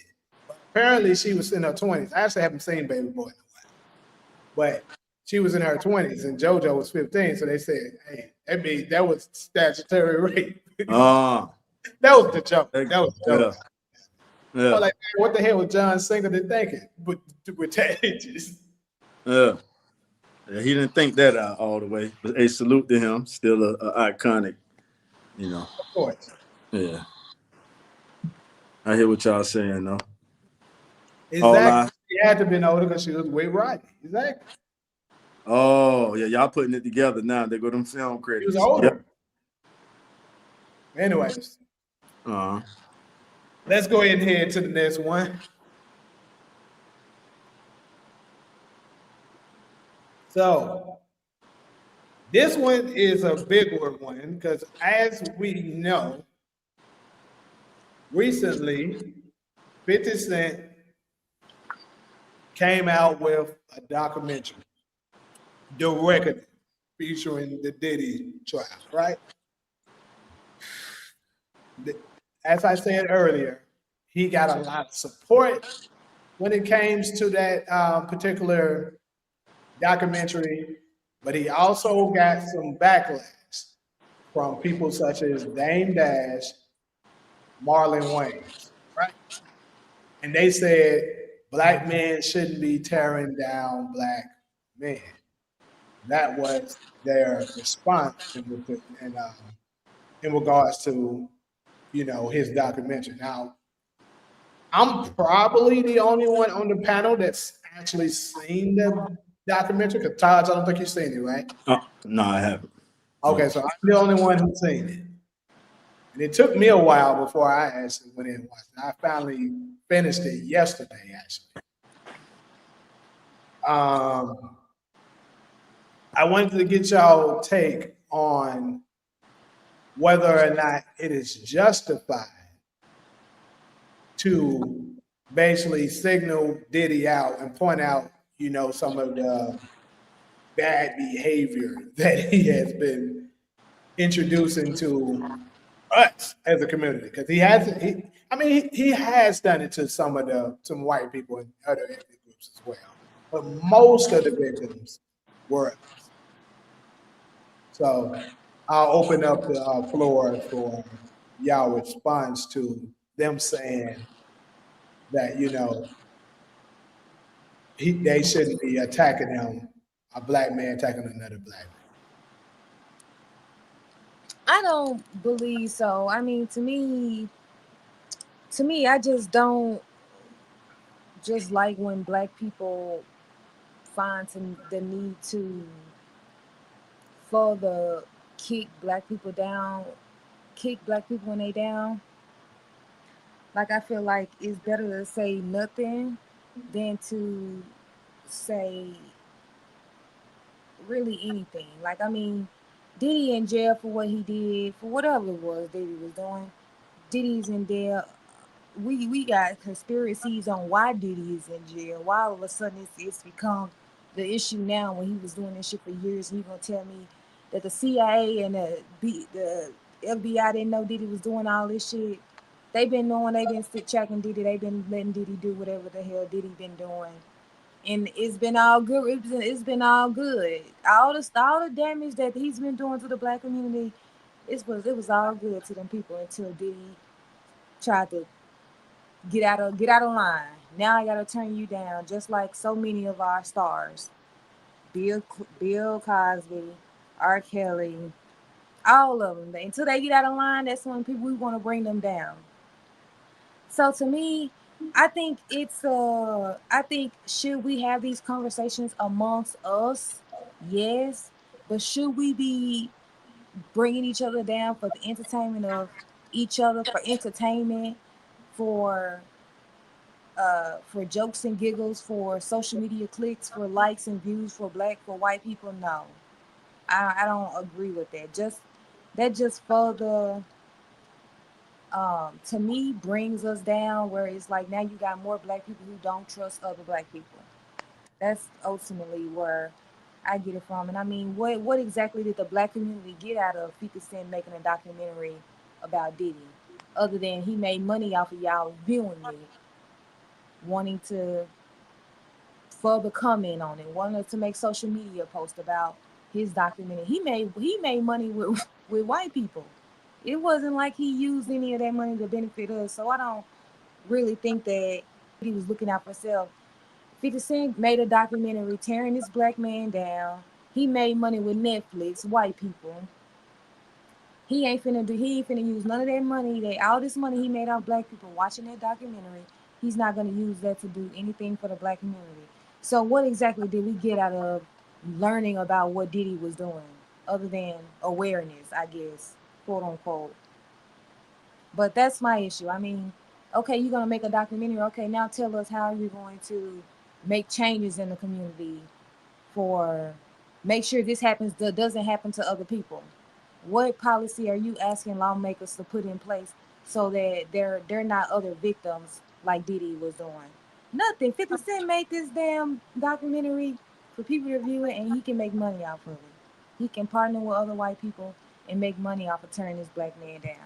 So, do I agree with Diddy? No. Whatever he was doing, I didn't really get into it. I didn't really care what Diddy was doing. Did he do it? Maybe. But is it 50 Cent's place to be in partner with white people to bring him down? That I disagree with that. I think that if you wanted to make black people aware of what 50 did, I mean, or what Diddy did, that's some shit you do amongst us. You do it behind the scenes, figuring out how can I stop other potential music stars from getting in this type of dynamic where they're being used and being exploited. 50 ain't did that. 50, I mean, what exactly did we get out of the 50 document? I mean, the Diddy documentary. I know what 50 got. 50 got money from humiliating what you call. But I don't see him doing that to other people. I don't see him doing. Uh, Look, I saw Candace do a Harvey Weinstein documentary, Mm-hmm. but yeah, like it only yeah. So I mean, he just gave y'all the same information that y'all learned out in the courts, the same information, the same allegations that's been going on for years, and he made money off of y'all sitting back watching it. And I ain't gonna lie, I lost a little respect for 50 Cent after, but I lost a little respect from him, how petty he is online. Like, Yeah, that nigga's the petty like master. to me, I ain't gonna lie, grown ass men don't behave like that. Like you on Twitter beefing with other celebrities, and y'all all controlled by the white people. Get the out of here. I gotta agree with you with that. I always thought that myself. I'm like, you know, I don't have the energy. I mean, it's crazy though, because 50 got a very strong work ethic though. So, but he still finds the time to be able to do that shit. So that's Yeah. some He hell still of a finds the work ethic. time to shit on black people. When the last time he called out some Yeah, white people for doing some white shit against him? yeah, He has time to shit on black people. yeah. That's And what I I'm don't saying. respect I don't I'm respect trying no to, but black look, person look, that do that. I'm gonna say this. I'm trying to think of a time. Has there ever been a time that a white person that we know of came out and criticized 50 very strongly? I don't think they've ever done so. But Nah, I can't think of nobody. black Mm, people have done that a lot, and he goes back at it. mm. Like I'm gonna go ahead and touch on it. Branford kind of pretty much nailed it. That's why I highlighted it up here. Um, 50 had a vendetta against Diddy because, for one thing, a lot of us are alleging that I'm not saying this is what it is, but a lot of people saying this is revenge because Diddy basically turned made a hoe out of his baby mama. That's pretty much, Mm-hmm. Yeah. and he didn't. That I think that damaged him, and he was like, "It's on for life now, nigga, for that." So that's what a lot of people believe that it is. Because this is not nothing that 50 just came out the woodwork and just started doing. Like this nigga been on Diddy ass. Like he been criticizing him. But um as far wait, hold on, Todd. Did you have something you want to add, or I can go ahead and Yeah, finish. keep going because y'all checking all the boxes in the comment Okay, section. so too. So yeah, As far yeah. as how I see it, because I want to ask you a question, Solo. I can agree with a lot of the things that you said about, blacks attacking blacks and stuff like that. But I will say this: when we know that somebody is in the seat of what Diddy was in, like he was a very powerful and influential figure in our community, right? We know he's doing wrong. How can you check him without making it public?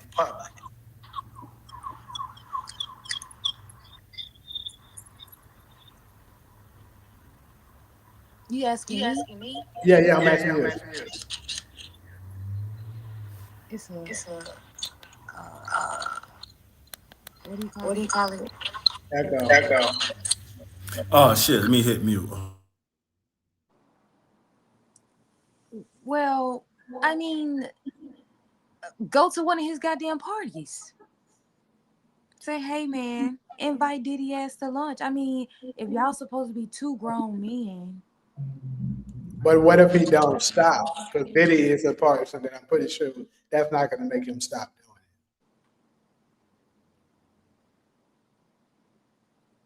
make him stop doing what specifically?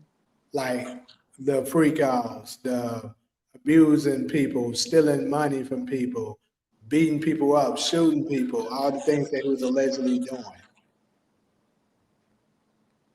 Mm, I mean, I don't know.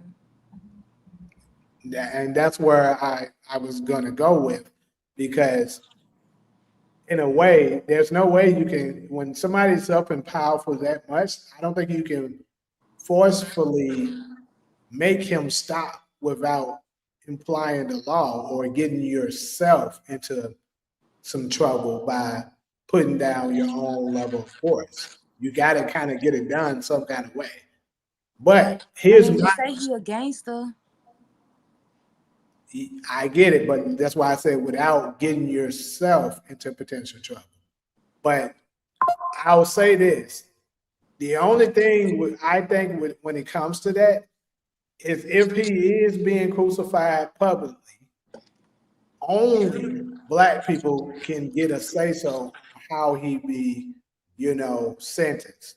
I think so. Because let's be honest, a lot of this stuff that's going on is a product of what they created. Like Diddy was groomed up to become who he became. Like it's a lot, it's one person that they constantly been letting off the hook. They never bring his name up. And this motherfucker done absolutely did some dirt. His name, let me see, it rhymes with a hive, and also rhymes with Bavis. You know what I'm saying? This nigga, they never bring up him. Why? And that's one thing I would Because say. white people got black people in check.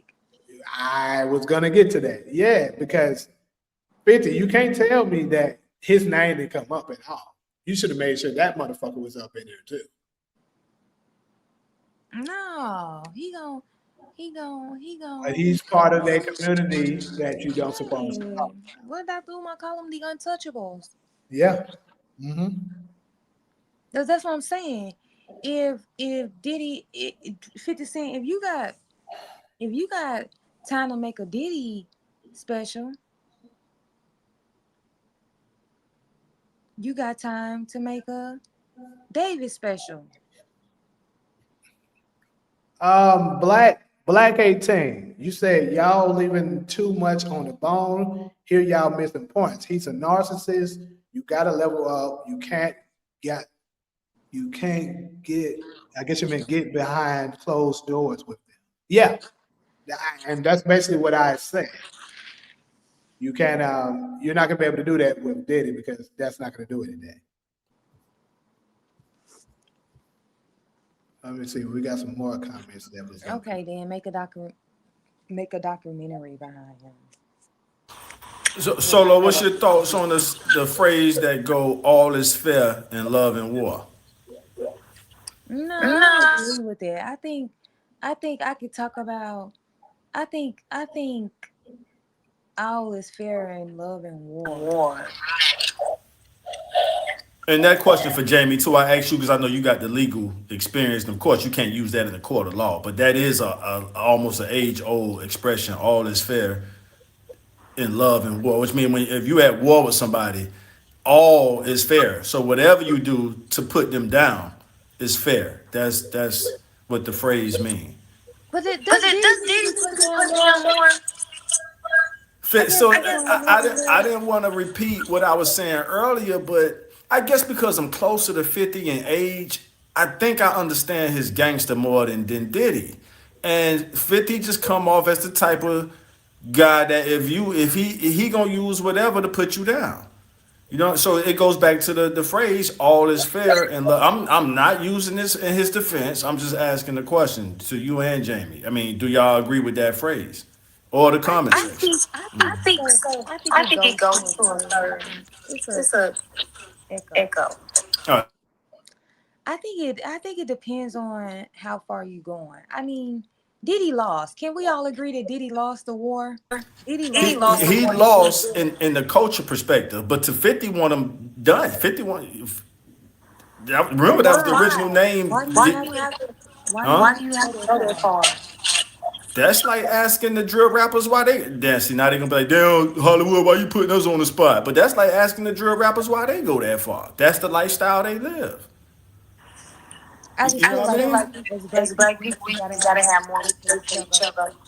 We just gotta have more, just something. You just gotta say, you know what? I disagree with my brother. I didn't appreciate his lifestyle, but that's messed up the position that he in right now. Um, I mean, I ain't gonna put no money on his books. I ain't gonna help him, but I'm also not gonna be the face of the person that's gonna beat him down more for For entertainment. entertainment.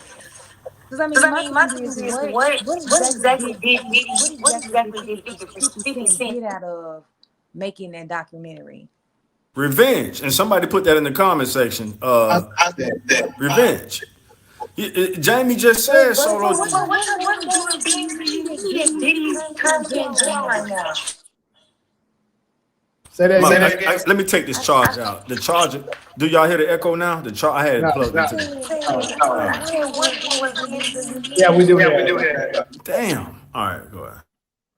I said, what more revenge do you need if Diddy's in jail? Isn't it Isn't all it fair all fair No, that that that Diddy Diddy lost? lost? His His reputation is reputation so is so bad. trash. Solo, you got dudes out here so grimy, they'll send a hit in prison. You talking about putting money on the books? Like I'm not a killer, but don't push me. But I'm close enough to that lifestyle to know that a motherfucker put money on their books to get somebody to stab somebody in prison. And so to each his own. That's the thing about the streets, and I know that's like one of the last subjects. The thing about the streets, they claim it's a code, but motherfuckers kind of make their own rules, and you can't tell a person how gutter they could be. Like, The mob The tell the mob and mob the and the mafia mafia tell tell you you how how. the streets of the code. And that's the That's other the other thing thing. that kind of goes into the next topic is that black people do not have a street code. Like it's some code shit that one hood may take serious and the other hood don't. But in the Italian Italian mafia, mafia. they got strict fucking rules and you gonna die if you break one. But the black community, we ain't got no street code. We have no standards, no standard of conduct, the way we supposed to behave amongst each other. We can be as evil as we want, devilish as we want, as dirty as we want. We can trick each other out of money. It's just no sort of standard of ethics when it comes from us dealing with each other. Like, Like, you're right. like, Solo. I don't. That echo came out. Let me. I'm gonna log out and come back in, y'all. Can you hear it now? no, Is it better? Yes, no. we echo. Dang, I'll be right back. All right, y'all carry the convo till I get back. Street It's code no, been it's gone no before the street code. '80s. you You don't. don't, I'm gonna I'm just gonna go just back go to back the to the untouchable. untouchable. I'm gonna go back to the untouchables. Very seldomly do you see the untouchables calling each other out. Just saying. I mean, that's true. But this is the thing. I get you with the street code thing. You're right. That absolutely falls under that. But we done got so out of control. Not just out of control. The thing is, we're not in control of things. See, the untouchables, they're in control of stuff, so they can clean stuff. They're actually in charge of their own house. We are not. Uh-huh. Mm-hmm. That's where the problem lies. Uh-huh. Because if we see something out of hand, what a man would do typically is he would deal with it right there in the Mm-hmm. house. See, we got to deal with the law, which kind of handicaps us as men to be able to deal with it the way it should be dealt No, with. but we should have enough integrity amongst ourselves where we can reach $1 million deal with a handshake. Yeah. Because you got integrity and I got integrity. You know what you agreed to do. I know what I agreed to do. And you my brother, and I'm never gonna cheat you out of a deal. But that ain't the relationship that we have with each other. It's how am I gonna cheat you? Yeah. Okay, but my Unfortunately. point that I'm making with, like I said, with the street code thing, like I said, the reason why we don't have that is because we don't have control of our household. That's really where it lies. That community of the untouchables, if one of them get out of the hand, they could easily pop one of them and get them out of the way very discreetly without anybody knowing and without any kind of justice being done. They can do that. They have the power to do that. We do not. That's where a big part of the problem lies. So You don't. we Mhm. have to use tactics like that to be able to stop them. Like, and to go a little further, 50 Cent, the reason why he's doing what he's doing, like kind of touching on what you was talking about. 50 Cent is very big on the book for the 48 Laws of Power. And one of the laws in there speaks on basically beating your enemy down to the ground and being Thank you, relentless. Jamie. Why you didn't say that earlier? I've been making that. Go ahead. My bad, bro. I know, but I was adding context to it. That's why I said I gave you credit. I said, judging by what you said, I'm piggybacking off what you said. I'm All just right. adding context to it. 50 Cent is very big on the 48 laws of power. So basically, now that even though Diddy is down, he don't give a damn. He got to He keep don't, you. that's what it seemed like. And Right. that's what the book says. The I didn't know 48, that. 48 laws of powers, it is. You keep your foot on it. There you go, Solo. That's But is document. but is but is Diddy's that's the other thing. I Diddy your enemy because he in the same facility as you because it's hard Mm-mm. for me to believe that another black Solo. person is I Diddy's explained that part already. enemy. Right. Is he And I, first off he's So abusing this. people. Remember that he's abusing people. He's putting them under bad contracts, forcing them to do stuff that they shouldn't be doing. And keep in mind, he used his money and influence to take his baby mama and made a hoe out of Right. but On purpose. Like, how many music executives have cheated our artists out of contracts? I mean, that is white people one on one it. Of cheating course, black people it out goes of back to shit. Hive that I was So talking. why is it that 50 Cent is gonna make an enemy out of Diddy? Out of all these white people that do black people wrong, we can go from indie industry and pick out a black person and make a documentary on how white people have cheated them out of a contract, cheated them out of a movie deal, treated them out of a sports contract. He can make documentaries about that shit, go on and on and on about how white people cheat them out of something, turn them into something, turn them broke, whatever. All of that. He ain't gonna make no dinner documentary about that. He gonna make it about Diddy. Well, like I also this is all alleged. What We did don't. black people get out of?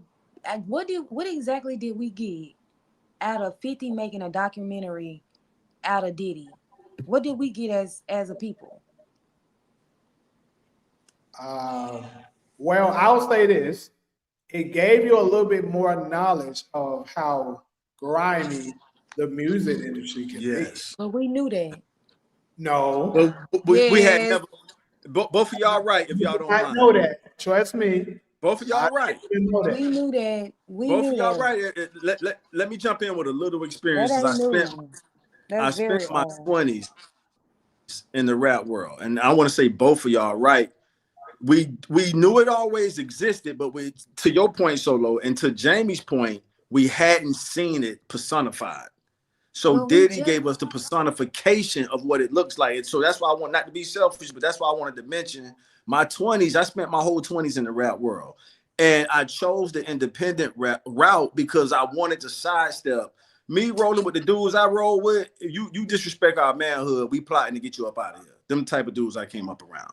It goes back to what Tupac said: "We ain't a killer, but don't push me." And push me is disrespecting my manhood.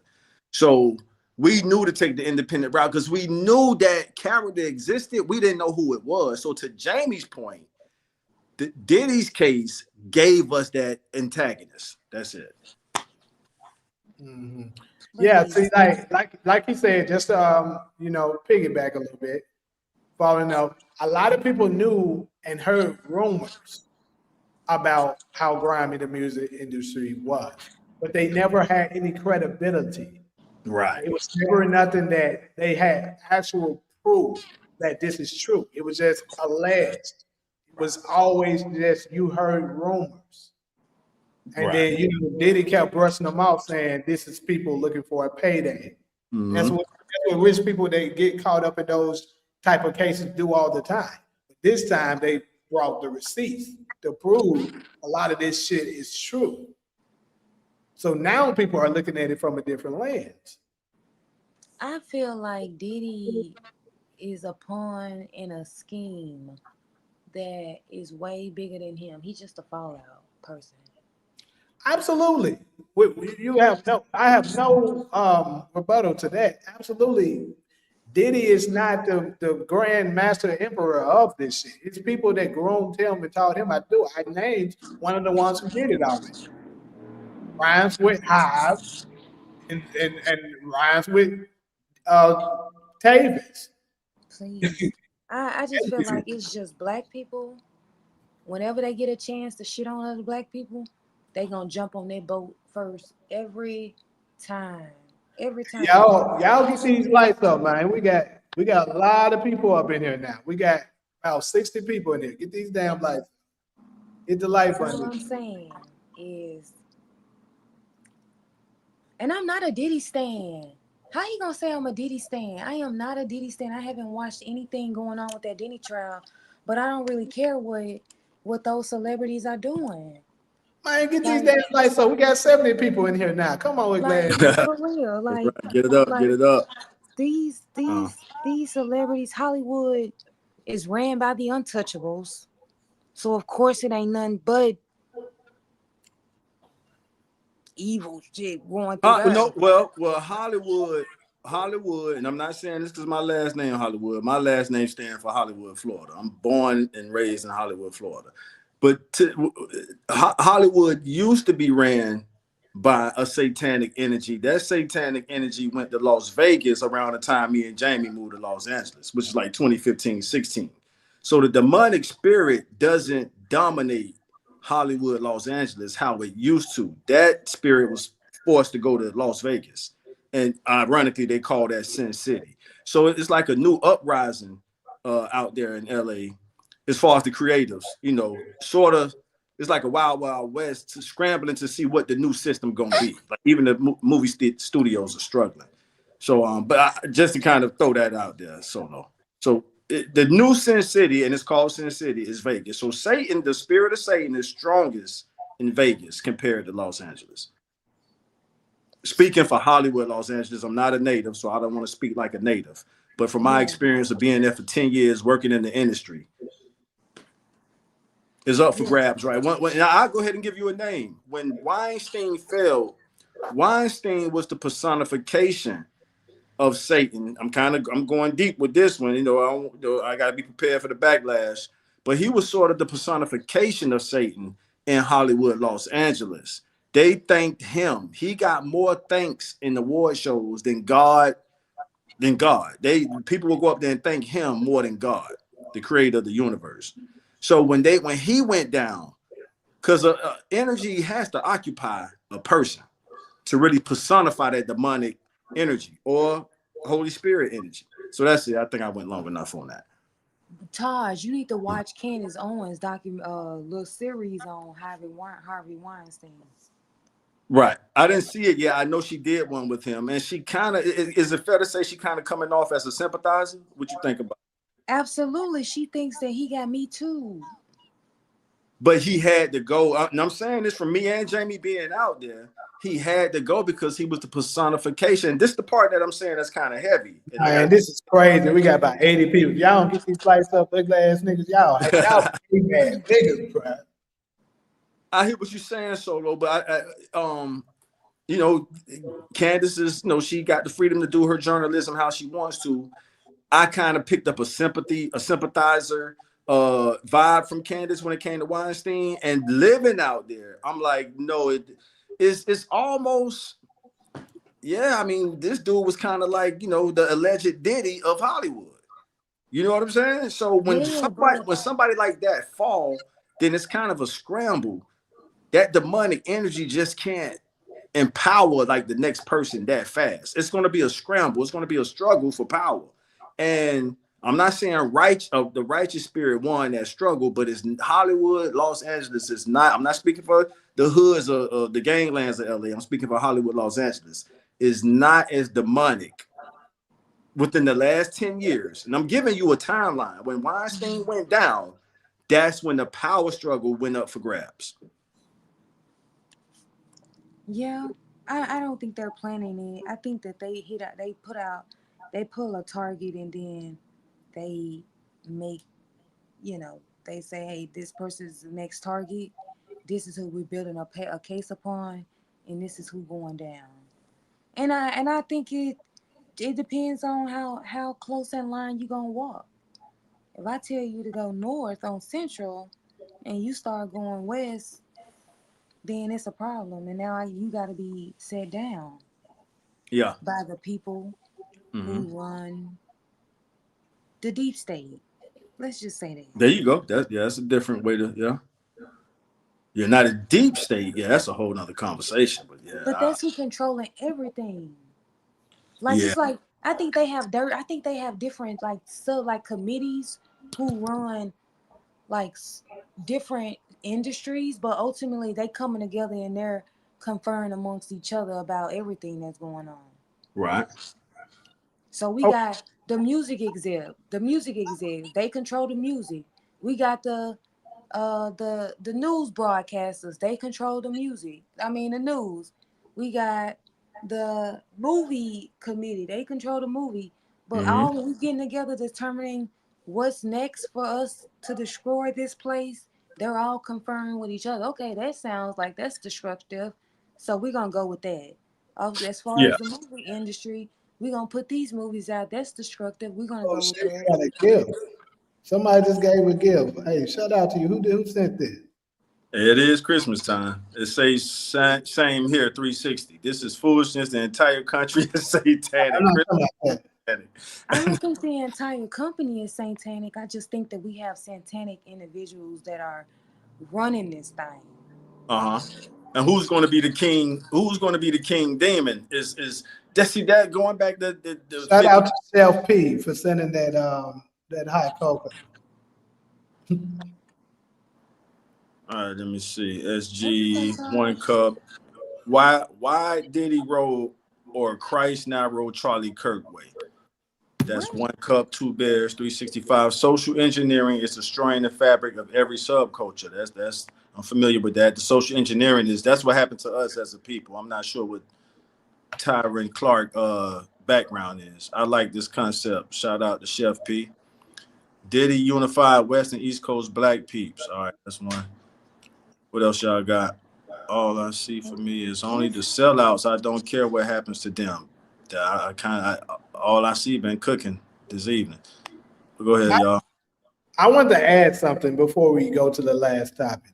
Mm-hmm. See, My thing when it comes to the criticism of our black successful people, male or female, doesn't matter, is like I said, we have to deal with them in some kind of way, or else they're going to just keep their bullshit going on. But you Right. know, elites that controlling stuff, they pick and choose when, oh, you're doing something that we don't want you to do. Now I'm going to present what you were doing to the people, and then we tell But them. then we tell them, Is But that the echo again? yeah, yeah. Damn. So when I put the charge in, that's when let me hit the mute. so and then that's when this hating culture stuff come from. What I mean by the hating culture, you are now allowed to criticize popular celebrities that everybody likes, or else you're going to be deemed a hater. And it's crazy. Like it's legit crazy that whenever you say something that's really is right, you're criticizing them respectfully of the things that they're doing. They're gonna just label you a hater and then keep it pushing.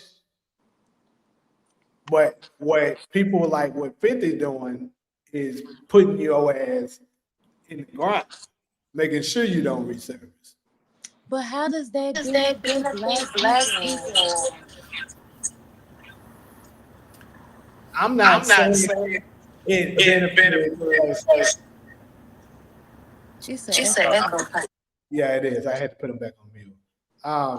Basically, Basically, it helps by informing people. Because, like I said, he can't do it anymore because people are going to be too self aware. Now, certain people would possibly be still foolish enough to, you know, dip into that world with him. But a lot of people will be so self aware that I'm like, yeah, I ain't fucking with that. Like, I heard about you. But Because you if should. that But was then, but at never, the point that you meet Diddy, you should already know. You will say, for a example, lot you're of an people artist. You did. want to now. You want to sing, right? You're an artist. You want to sing. And as an artist that want to sing, I would be shocked for you to say that you don't know that Hollywood is corrupt, or that everybody you meet in Hollywood isn't gonna mean you well, right? So I assume that you know that about the profession that you're asking to join, right? So you get in there and they say, okay, well, in order for you to be signed with me, you got to do this. In your mind, do you not know that's wrong? Or is it that you're looking to advance your career, so you're willing to play in the dirt with them as long as they get to advance your career? And he keep making promises to advance your career, and you keep engaging in this field, That's that's right? that that's it, But then Solo. That's it never works for you. Now all of a sudden it never you are a works. victim. Right, Solo. So Solo, it's because I got experience on this, let me speak on it. When if an artist don't have like that hustle in them to kind of have that independent drive, they are more likely to end up how you just described it, right? If you for us, when I was doing it in my 20s, so this like the early 2000s, we knew it was somebody. We just didn't know who it was. You see what I'm saying? I know we went over this earlier. We knew it was whatever you want to call that person who making you sell your soul to to pursue your dream. I mean, as an artist, I love hip hop, yo. I grew up with it, and I saw it as a way out. I learned how to do it at a young age, and to take advantage of somebody who's just trying to pursue their passion, that's messed up. And so when that curtain got pulled back, it kind of showed the world, okay, you guys been hearing about this Illuminati conspiracy, sell your soul shit in the music or movie industry. Voila, here's how it go. Here's the documentation of how it happens. And that's pretty much what happened to Cassie. Like you dangled that carrot, or you want, and she got some, she got, Explaining to do. you said explaining to do Yeah, she that got too. some explaining to You're do. right, because like you said, like now, see, this is gonna sound like I'm in 50 defense. So, but I think 50 made a valid point. Like that's a 19-year-old girl. Again, I got nieces, y'all, But and does she at not know 19, that that's wrong? So are you saying at 19 years old, you don't know that that's wrong? you got I a. Go I ahead. got I gotta agree with Solo on this one. Uh huh. I Because this is If the she thing. met him at 19, by 20, she should have been gone. Like, this is the thing. That goes back to the double standard thing. Because let's be real. At 18, we're saying that it's okay for a boy at this point, a young man, to go to war and risk his life. You know what I'm saying? To fight for the country. But you're telling me that a 19-year-old girl is not old enough to know what she's doing with a man? She knows. We don't know how naive or how hip she was. I'm not No, listen, Taj, I'm not no, defending Taj. Cassie. I'm not defending Cassie. You gotta hold her We accountable. gotta hold her I, At accountable. 19 years old, you Yes. Solo. I'm knew. not We're defending not talking Cassie. about a No. 15-year-old. So, We're not At talking about right. a 19 12-year-old. years I old, get it. at 20 years I'm not old, defending. Here's where you she lost me. knew. Here's where she Regardless of lost how me. naive Here's you where she are. lost me. When she carried on with it, that's when she lost me. So by no means am I trying to defend her acceptance of that lifestyle. But I'm talking about the artists who just simply trying to pursue their passion, and you got to navigate through So, people trying to take advantage of you. right, but Mhm. I understand that. But how low are you willing to go for this so-called passion that Right. you People want? who don't have that, and I didn't want to make it about me, but Are you? because I grew up around dope dealers and stuff like that, I had an independent hustle. And just like the Master P's, I'm gonna do a couple name drops. No, all the independent giants we have in hip hop, Master P, Come on, let's get these Cash. lights. We got over 100 in the chat. Come That's on. what's happening.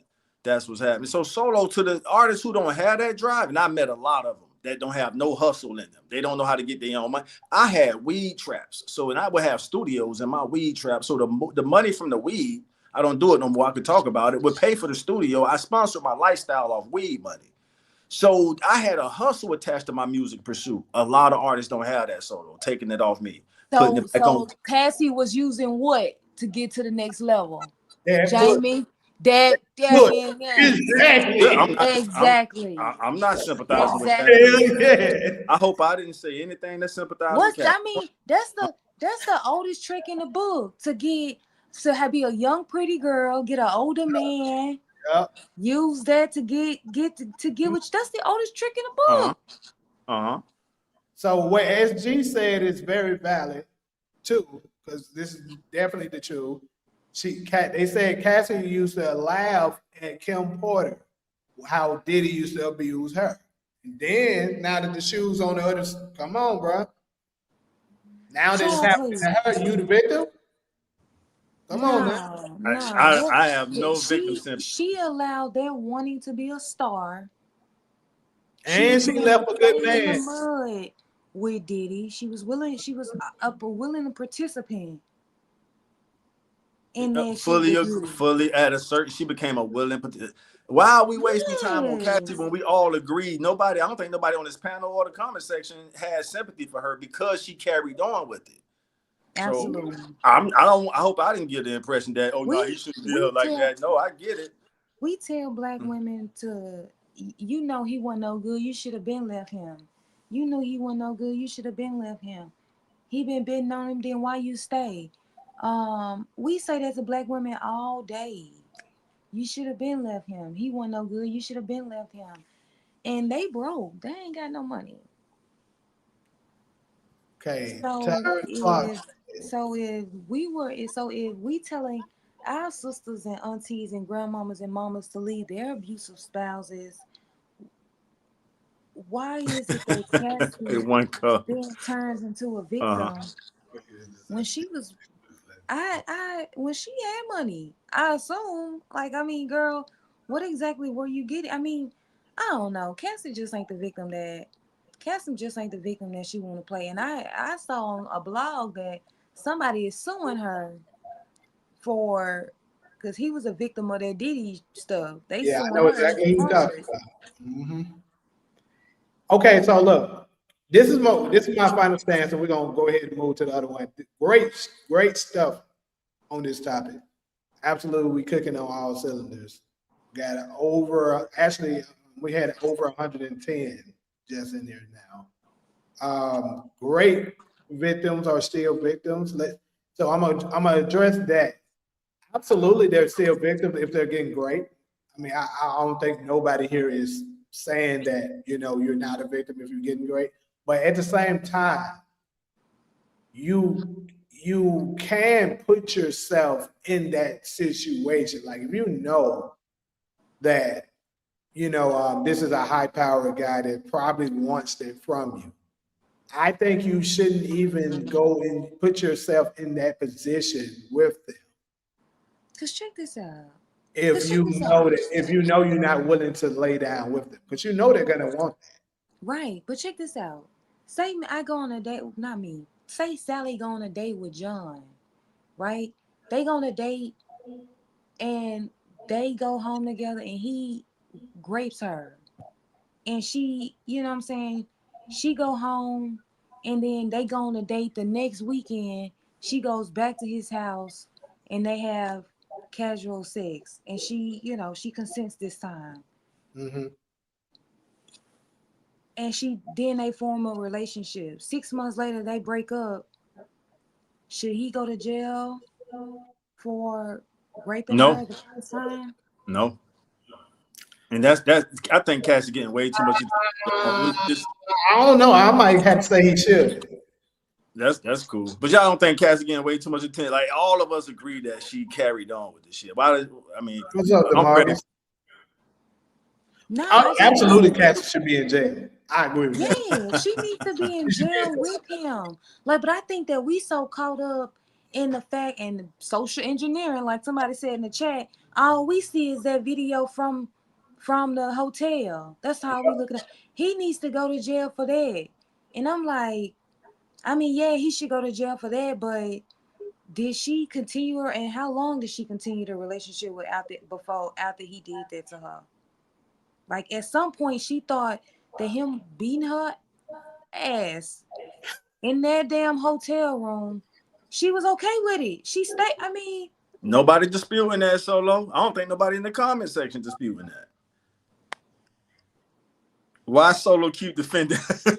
I'm not defending Diddy. I'm not defending Diddy, but I'm saying that all these people that were around him Y'all, that claim hey, to hold not on. be victims, You leave at Solo some alone. I'm point they actually were enjoying it today. complicit. So if you and Diddy were complicit 5 years ago, 10 years from now, the first time you met Diddy, it was you was a victim, and then you continued to have a relationship with Diddy for 5 more years. 10 years from then, should Diddy go to jail for some shit that he did, or at some point did you forgive him?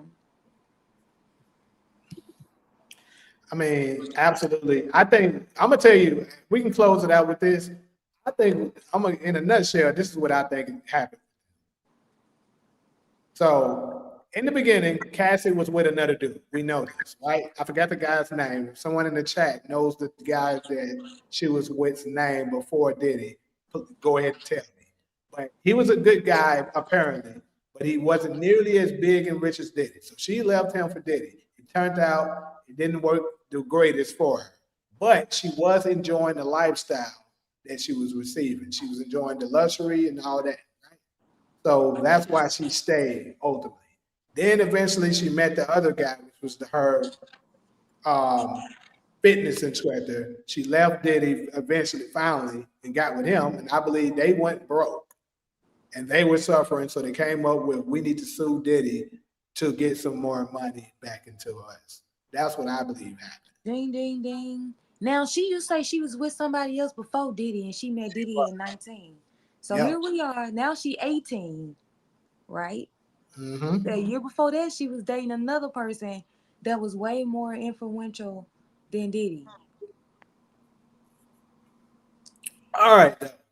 Great, great topic, people. We're going to go ahead and head to this last one. And that is the street code. I would say clothes. But anyways, street code. Basically, with the street code, I think this has been damaging our community for quite a while now. This is coming from somebody who was once in his life was a YN himself and was doing damage. But I never, I actually had a cult. I never did nothing to kids, you know what I'm saying? People really young or elderly. These little YNs today on something different. But the thing is what I think is civilians should be able to snitch because they're protected by the law. They're not protected by the streets. So how do they have to follow the street code? They shouldn't. But what kind of made me put this in here is another ongoing crazy turn of events that's been going on. It's been taking place for a while now. Is the Megan Thee Stallion and Tory Lanez situation. So Tory Lanez has been presented to the judge several times, new evidence to basically prove his innocence. You ask me, it's been proven that he's innocent, but they didn't give a damn. Why? Because they always want to go with who they like. If this was somebody that they didn't like, Tory would have been out. But they like Megan Thee Stallion, so they're keeping this bullshit going on. Um, so Tory never took the stand because he was following the code, no snitching, and that ultimately fucked him. But if, from my knowledge, now someone can correct me if I am wrong. I don't look at Tory Lanez as a street nigga. You So, agree? right. Therefore, he should have had the luxury of being able to get on the stand and tell the motherfucking truth to free himself. Look at what's been happening to him since he's been in prison. He got stabbed 17 times. He has a son that can't see his father now because of all this bullshit and all because of a lie. So I'll love to open it up to everyone, chat and the panel. What are y'all thoughts on this on the street club? Should we be following this bullshit or, you know, or is it justified that motherfuckers need to start snitching if they ain't involved in that life? Hell no. For me, I'm snitching. You got me messed up. I ain't going to jail for nobody. I don't give a damn. I'm sorry because I don't play them. I don't play them games. I'm not in the street, so I don't think civilians should have to partake in that street code stuff that you got going. They asked me what I saw. Um, they asked me. I don't know if I tell them what I saw, but if it was something innocent, like you did something to a child or to a woman that was minding their business, I ain't got nothing. I can't say I'm not gonna tell them what I saw, but definitely if it comes to other races, I'm telling you everything I saw. But I try to not see anything because I don't want nothing. Because it ain't no code. Like it's no set of rules. Like what Dr. Umar like to say is that in the mafia or in the mob, if you one of the rules they got a rule that if you kill a woman, a child, or elder, then that's a crime against the you don't live Right. to go to Punishment like jail when you do shit like that. So all these things where we see black men and kill black women or black men and kill babies, like according to the mafia, you don't get to live. You don't go to jail for the rest of your life when you do shit like that. So that's the issue with the black community. There is no code. You know, it's no code. It's like everybody is just playing off their own feeling and emotion, what they think the street code is. To me, if I'm not a street dude, if I'm a nerd and I go to middle school, I shouldn't be subjected to the same rules that y'all have in the lights up community. 50 lights, people. We got 100 people. It should be at least at halfway. 50 lights. Let's go. If I'm not a street dude, I shouldn't have to be on a no snitch policy, right? I ain't gotta necessarily volunteer no information, but I also don't have to put my life in danger. Be it where they're telling me I'm going to jail if I show up and tell them what I saw, or they put me down for some shit that I ain't do, I'm gonna get up there and I'm gonna say that I ain't do it. And if I don't know, and that's I think Tori's situation. Even though when it comes to black, I think it's easier for black women, but for black men, we're not very responsive. We're not very responsive responsibly when black men get cooperate with the criminal justice system. Like, you know, Burner didn't even snitch. Burner pled guilty, and we ain't forgave Burner. But whatever. So I think civilians, if we ain't had nothing to do with it, we shouldn't be subjected to the code that y'all got, that the YNs got, and y'all should make sure that regular civilians are not They harmed is not by really feeling no code. that drama They that definitely y'all ain't got got going on. See, and that's I think the biggest issue. I think it'll be much safer if they came up with a code. Yeah, that's what time it is. We need to do that. We do nationwide, but I speak for my city. I'm praying for the YGs in my city to get it right. I'm from a small city. It's not like Memphis. It's not like LA, but these, they killing each other too, and we too small for that. So I agree with you, Solo. A code, hopefully nationwide, but definitely city to city needs to be set. But look, I want to respond to this comment. Mm. I agree that Kelsey did shoot Megan, but Tor and I think the other thing is that you be advised by your attorneys, and you only take their advice. And if they say, I feel like it's best you don't testify, because you do get they are able to get all your past criminal shit in when you testify. So a lot of times defendants don't testify because a lot of times they do have a criminal history. And once I get you on the stand, I'm going to be able to tell the jury all your priors, right? So a lot of times they are advised not to testify because we don't want them to know that you've been involved in all this other shit, because that may taint their minds and they just say, oh yeah, you definitely guilty based on what you previously done, right? So you get advice from your attorneys about not thing, but Kelsey ass didn't get up there. She had absolute immunity, right? She had Yeah. immunity. She Yep. didn't get up there and say I did it. She didn't get up there and say Tori didn't do it. So at first, to me, it was Kelsey choosing herself over Tori, right? I'm gonna put Tori in jail so I don't go to jail. So in my case, and I'm thinking in this kind of case, Tori should be able to get up there and say, I didn't do it. That's who did, this is what happened, and that's who did it, without being subjugated by the black community. Because I mean, he may not be a street dude, but he do make music about being a hood, like a street dude. And that's a difference. Carry on, Solo. But it is a difference from. I'm glad you said that. Difference between the hood dude and the street dude. But carry on. Yeah, like he make music about that. So I do think his career would have tainted any It event would. that he I agree would with that. have went up there and did that. But Mm-hmm. am I going to jail for that? I don't know if I am. I ain't going to jail for nobody, but I guess that's just one of my hard no's. Like absolutely not. Um To real quick to Tyron Clark, YG stands for Young Gangster. I mean, YN is another term, but some people use YG as well, Young Gangsters. Yeah. Yeah. So I also want to address this one that he said. He said talking about snitching, right? With defining snitching. So I don't know about y'all. Y'all can let me know y'all feelings on the panel and in the chat.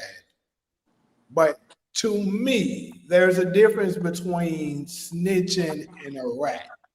Mm-hmm. So let me go ahead and give y'all my difference. Snitching can be, because let's think about this. Snitching is said in the household. Like, say we siblings, me and Taj are siblings.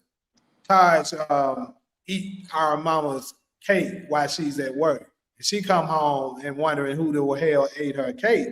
And I was like, Taj ate that shit. And then I snitched on Taj.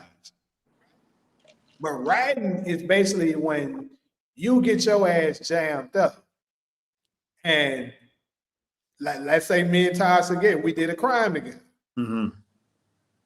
I get jammed up. and I rat on Todd. Right. Rat stands for run and tell. Oh shit. I didn't know that. Yeah, that's what it stands for. Damn. So Yeah. basically, you snitching on him so that you can get out. You got to basically go to prison, run and tell. Yeah. So it is a difference. So Yeah, so that's my Now, first time hearing. now you ought to get your ass whooped for that. I'm sorry. absolutely, because that's fucked up. Y'all did it together. Right. The I agree. guy. Right. Well, my thing is, okay. Say for example, we do this together, and you the only one get caught. That's Why would snitch. you then snitch on me? That's Right, And because they it have ain't no real. evidence to know it's me. right. Why would you? Now, to me, that should go against the street code. It Yeah, does. Because No, that's it why is. would That's you? against the street because y'all in the That, street. Yeah. So Because now why that's would you tell on me? you Why judge can't you that. just do your time? that, You got caught doing the shit that we did together. that But why would you want both of us in jail instead of you, the only one they caught? that's the snitching right there. That's the understanding I have, that if you participate in the crime and tell, hey, they got us, that what Yeah, they that's say. some bull. That's bull Yeah, now that's because snitching. yeah, that's An bad. innocent That's civilian, yeah, testifying, that's not snitching. They just yeah. telling. Yeah. Yeah. All right, And let me then go. they subpoena you as a witness. You got to go up there and testify, or you going to jail for perjury, or you going to jail for not showing up to the subpoena. So no, like I was getting gas, and y'all started this bull crap. I didn't have nothing to do with this, but now you got me in the courtroom testifying so I don't go to jail. Okay, so let me catch up on some of these comments real quick. We're getting quite a few though. I don't think it was so much street snitching, but he claims he was attempting to protect the best friend Kelsey, who he says actually shot me. That's what I've heard. Yeah. I That's what I mean, it's kind of obvious. Anyways, blame all your ignorance on your favorite party, the Democrats.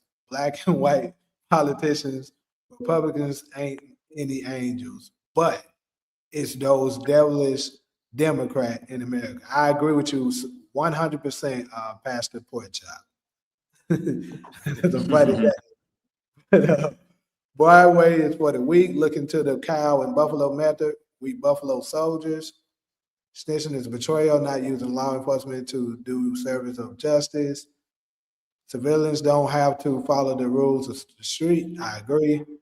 I say mind your business when it doesn't involve you or any other innocent person. I agree. That's the norm, if you ask me. Go ahead. Now, I'm going to touch on this a little bit. I agree with that. Now, if you're a civilian, because think about it, like I said, it's two different worlds. If you're a civilian and you so happen to see something going on with some street niggas, and you decide you want to get involved, it's not bothering you.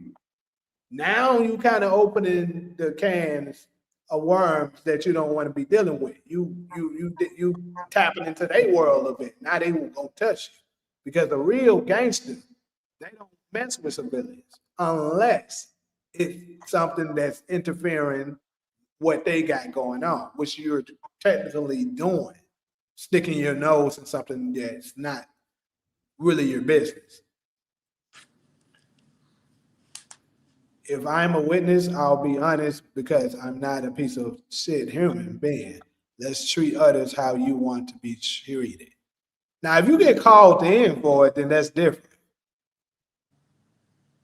I ran into this in Georgia. A young man was trying to make a little girl hang out with him. I walked her home. Her mom wanted to confront him. I talked to the cops. If you got deleted and a witness can get justice and peace of mind for your loved ones, would you want justice for your family? Absolutely. Absolutely. Yeah. Switching is just, I guess you meant snitching, is just telling the truth about any criminal. If you fear snitching, then you really know in your heart you have sinned against the Lord. Hmm.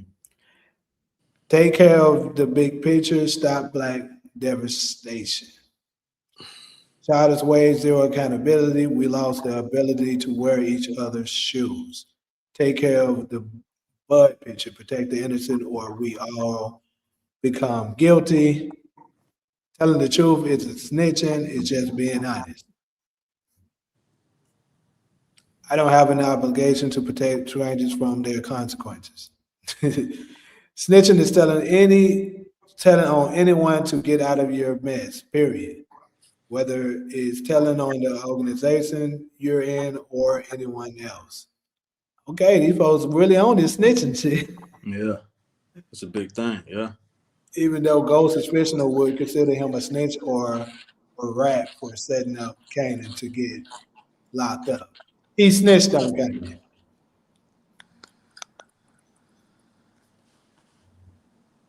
A man gets caught smelling pot pot to kids. He gets out of trouble by trading his consequences for information on another's crime. In 2025, you record a crime and post it on the internet. Do y'all think that makes you a snitch?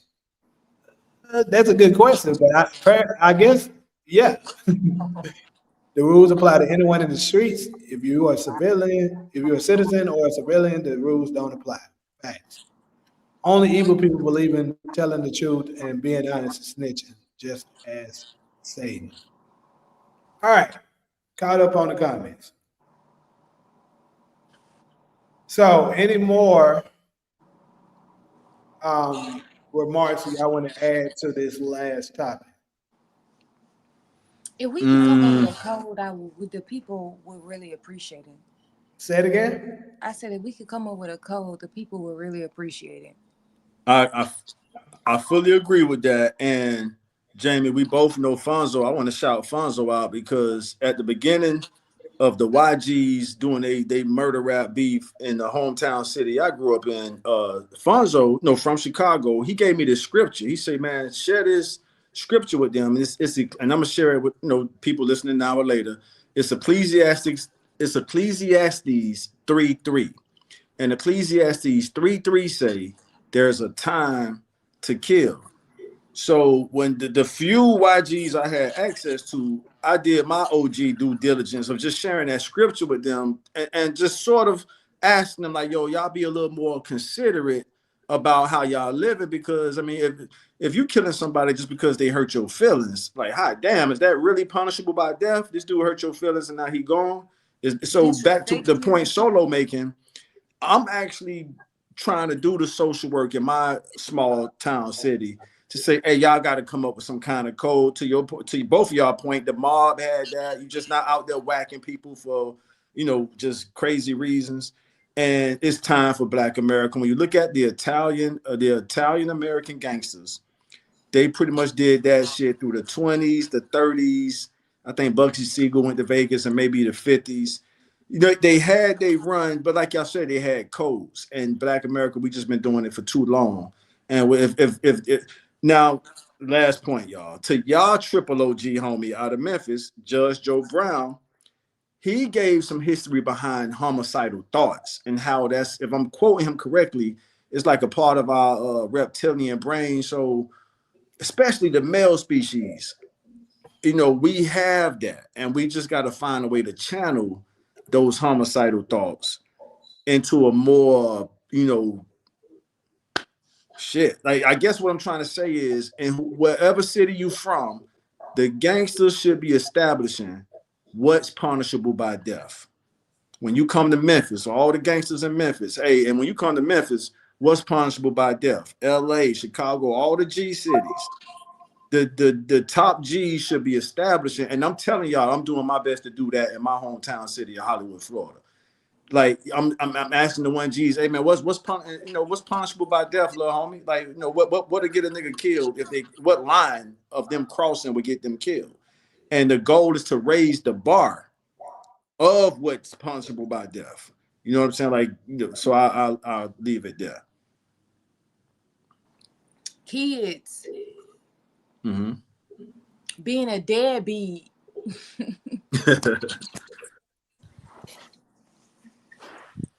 Yeah, it's bad. I don't know, and I'm not saying this with no glorification. I don't know if y'all heard about the cases where the murder rappers ended up killing each other's mothers and shit, man. that happened where I'm from, and I would have never thought in 1,000 years with all the cities across the country, from New York to Chicago to LA, Memphis, and all, New Orleans, all the other dangerous cities, I would have never thought that would happen in a small town like where I'm from. But the drill rappers that was going at it, it's an ongoing case as we speak. And Damn, two that's mothers crazy. You and a killing couple fathers. mamas? Come on, man. Yeah. Onto my intended hits. That's as far as I'm going because the case is ongoing. But two mothers was lost. So I mean, a code to Solo's point and Jamie's point, a code, Black America. I'm pleading to the G's across the country, man. Specifically my city, and I can kind of, put some influence in my city. It's time we need a code, y'all. Yeah, specifically for what's punishable by death.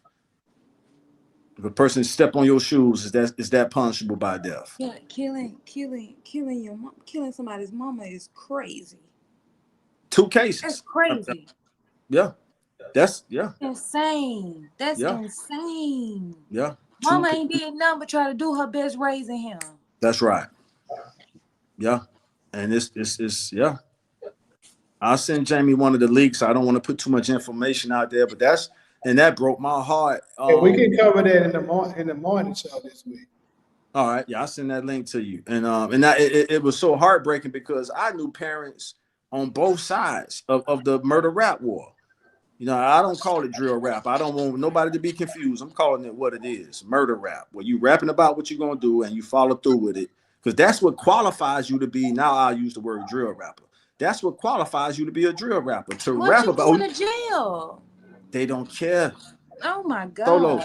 Solo. I had a chance to get up close and personal with this in my hometown, and I go back to like 2010, 2011, and I used to see the youngsters playing GTA, Grand Theft Auto, the other mafia game, Grand Mafia, and they would be playing that game so intense. So it's almost like, I'm not trying to blame the video games, but it's almost like that shit was kind of like a training field for them. And then eventually you saw it spill out into the streets.